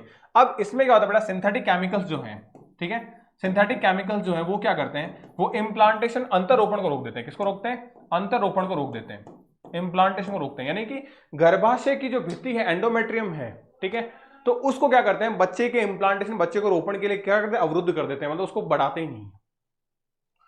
अब यहां देखो, तो यानी कि जो एस्ट्रोजन हार्मोन है उसके जो ग्राही है उनको हटा देंगे। तो एस्ट्रोजन जब आएगा गर्भाशय की भित्ति पे, तभी तो गर्भाशय को क्या करेगा, मोटा करेगा, ताजा करेगा, ताकि बच्चा आके रुक सके उसको। इसको बोलते हैं हाइपरप्लेजिया या हाइपरट्रॉफी। ठीक है, तो यानी ये नहीं करवाएगा उसको। फिर अंडों के रोपण को रोक देगा, ये मैंने आपको बताया बेटा। तो जब ये दोनों चीजें नहीं होगी तो गर्भधारण होगा कैसे भाई, पहली बात तो बच्चा आ ही नहीं पाएगा, क्योंकि यहाँ पे रोपण नहीं कर पा रहा है। ठीक है, दूसरा गर्भाशय खुद क्या हो जाएगा बेटा, एक तरीके से टूट जाएगा। क्यों, क्योंकि वो मोटा ताजा हो ही नहीं रहा है, हाइपरप्लेजिया हाइपरट्रॉफी हो ही नहीं रही है, तो बच्चे का वेट नहीं धारण कर पाएगा, वेट नहीं ग्रहण कर पाएगा। तो ये क्या हो गया, कॉन्ट्रासेप्टिव मेथड हो गया मेरा सहेली। ठीक है, निम्न में से कौन सा यौन संचारित रोग पूर्णतः साध्य नहीं है, साध्य मतलब क्योर नहीं, उसकी कोई इलाज नहीं है। इसका मतलब क्या है, इलाज नहीं है। तो इलाज नहीं है, क्लेमेडिएटा यानी क्लेमेडियसिस, सुजाक, गोनेरिया, लैंगिक मत्स्य यानी कि बेटा जेनाइटल वर्ड्स, और जननिक सरीसृप यानी जेनाइटल हर्पिस। अब ये बीमारियां क्या है, एग्जाम में हर बीमारी से सवाल आते हैं, ध्यान रखना क्या क्या सवाल आते हैं, सब डिस्कस करेंगे। क्लेमाइडियासिस, क्लेमाइडियासिस क्लेमेडिया बैक्टीरिया से होता है। ध्यान रखना, क्वेश्चन आएगा कि कौन सी बीमारी बैक्टीरिया से होती है, तो ध्यान रखना क्लेमेडिया बैक्टीरिया से होती है, सुजाक बैक्टीरिया से होती है, बाकी दोनों वायरस से होती है। क्लेमाइडियासिस एंटीबायोटिक काम करेगी इस पे, डेफिनेटली करेगी। जो बीमारी बैक्टीरिया से होती है उस पर एंटीबायोटिक तो काम करेगी ना। ये सारी की सारी बीमारियां एसटीडी है, यानी सेक्सुअल ट्रांसमिटेड डिजीज है। यानी कि किससे होती है बेटा, हमारे ड्यूरिंग संभोग ये बीमारियां पैदा हो सकती है, बीमारियां एक दूसरे के अंदर संचरित हो सकती है। तो सारी की सारी बीमारियां एसटीडी। क्वेश्चन, कौन सी बीमारियां एसटीडी से होती है, चारों के चारों। कौन सी बीमारियां एसटीडी से होती है लेकिन इलाज वाली नहीं है, अभी हम देखेंगे। कौन सी बीमारी ऐसी जो एसटीडी से होती है लेकिन बैक्टीरिया से होती है, ऊपर वाली दोनों, वायरस से होती है नीचे वाली दोनों। ठीक है, अब एंटीबायोटिक के नाम दे रखना, टेट्रासाइक्लिन और एरिथ्रोमाइसिन, ये इनसे उपचार किया जा सकता है, तो डेफिनेटली किया जा सकता है। हमको कैसे पता, क्योंकि बैक्टीरिया से होती है। तो सर इसका इलाज तो पॉसिबल है, प्रभावी है। सुजाक, गोनेरिया, नाइजीरिया गोनेरिया से होता है, नाम ध्यान रखोगे। एंटीबायोटिक काम करेगी क्योंकि बैक्टीरिया, तो एंटीबायोटिक काम करेगी। एसटीडी है, बिल्कुल है। कौन सी, एरिथ्रोमाइसिन, प्रभावी होती है। जेनाइटल वर्ड्स, ये human papilloma virus, HPV, human papilloma virus से होती है। लैंगिक मत्स्य, इसको सर्जरी से हटाया जा सकता है, ये भी एसटीडी है, तो भाई इसका भी इलाज कर सकते हैं मतलब। तो इसका इलाज बच्चा कौन सा, जेनाइटल हर्पिस। जेनाइटल हर्पिस क्या हो गया, जननिक परिसर क्या हो गया, ये हर्पिस सिंप्लेक्स वायरस होता है। किससे, हर्पिस सिंप्लेक्स वायरस से। इसमें क्या होता है, ये भी सेक्सुअल ट्रांसमिटेड यानी एसटीडी से बीमारी होती है। इसका उपचार नहीं होता, यानी आंसर क्या है हमारा, लैंगिक परिसर यानी जेनाइटल हर्पिस। क्या है, जेनाइटल हर्पिस। क्लियर है सारी बातें, ठीक है। तो आई थिंक हमने काफी सारे क्वेश्चन देख लिए हैं। अब लास्ट में फिर से मैं बोलूंगा, इतने सारे क्वेश्चन देखिए, आपको मजा आया पढ़ के, मैंने सारी थ्योरी आपको क्लियर की, यहाँ पे बहुत सारी चीजें आपको समझाई। रीजन क्या है बेटा, कि हमने 25 क्वेश्चन किए, लेकिन एक्चुअल में अब आपको पता है कि वो 25 क्वेश्चन नहीं थे, वो 125 क्वेश्चन हो गए हमारे। ठीक है, जो क्वेश्चन बन सकते हैं उसकी जो थ्योरी है, उससे जो क्वेश्चन बन सकते हैं मैंने सारे करवाए, जो एग्जाम में क्वेश्चन आते हैं वो मैंने आपको बताए। ठीक है, बस यही हमारा पैटर्न रहेगा फिजिक्स में भी और केमिस्ट्री में भी। आपके नेक्स्ट वीडियो जो है केमिस्ट्री फिजिक्स के भी आने लग जाएंगे आपसे। ठीक है, बस ये मैंने आपको बोला था कि बीएससी नर्सिंग के ऑनलाइन करियर में मेरा थोड़ा सा ये पहला स्टेप है, ताकि मैं आपका रिस्पांस जान सकूं, और मुझे बहुत ही बेहतरीन रिस्पांस मिला एंड अगेन मैं आपको इसके लिए बहुत धन्यवाद बोलता हूं। और ऐसा ही और इससे बेहतरीन रिस्पांस आप मुझे देते रहिए, इस बात का मैं दावा देता हूं कि इससे बेटर चीजें मैं आपके लिए लेके आऊंगा। चाहे इंडिया का कोई भी स्टेट का नर्सिंग एग्जाम हो, आप डेफिनेटली निकालोगे। ठीक है, कोई भी मेडिकल साइंस का एग्जाम हो, आप डेफिनेटली निकालोगे, क्योंकि इससे बाहर कुछ नहीं आएगा, इससे बाहर कुछ नहीं आएगा, ये बात ध्यान रखिएगा। क्योंकि जो 5000 क्वेश्चन हम करेंगे, ठीक है, वही एग्जामिनर पूछेगा आपसे, इस बात की गारंटी मैं दे रहा हूं आपको। ठीक है, तो मिलते हैं ऐसी ही नई वीडियोस के अंदर। कंडीशन क्या है, लाइक सब्सक्राइब हो जाना चाहिए, ठीक है, और अपने फ्रेंड सर्कल में सबकी शेयरिंग हो जानी चाहिए। तो मिलते हैं बेटा नेक्स्ट वीडियोस में, तब तक के लिए गुड बाय। और हाँ, कभी कभी बेटा निकल जाता है, बट है तो हम दोस्ती। ठीक है, तो मिलते हैं दोस्तों नेक्स्ट वीडियो में, तब तक के लिए गुड बाय।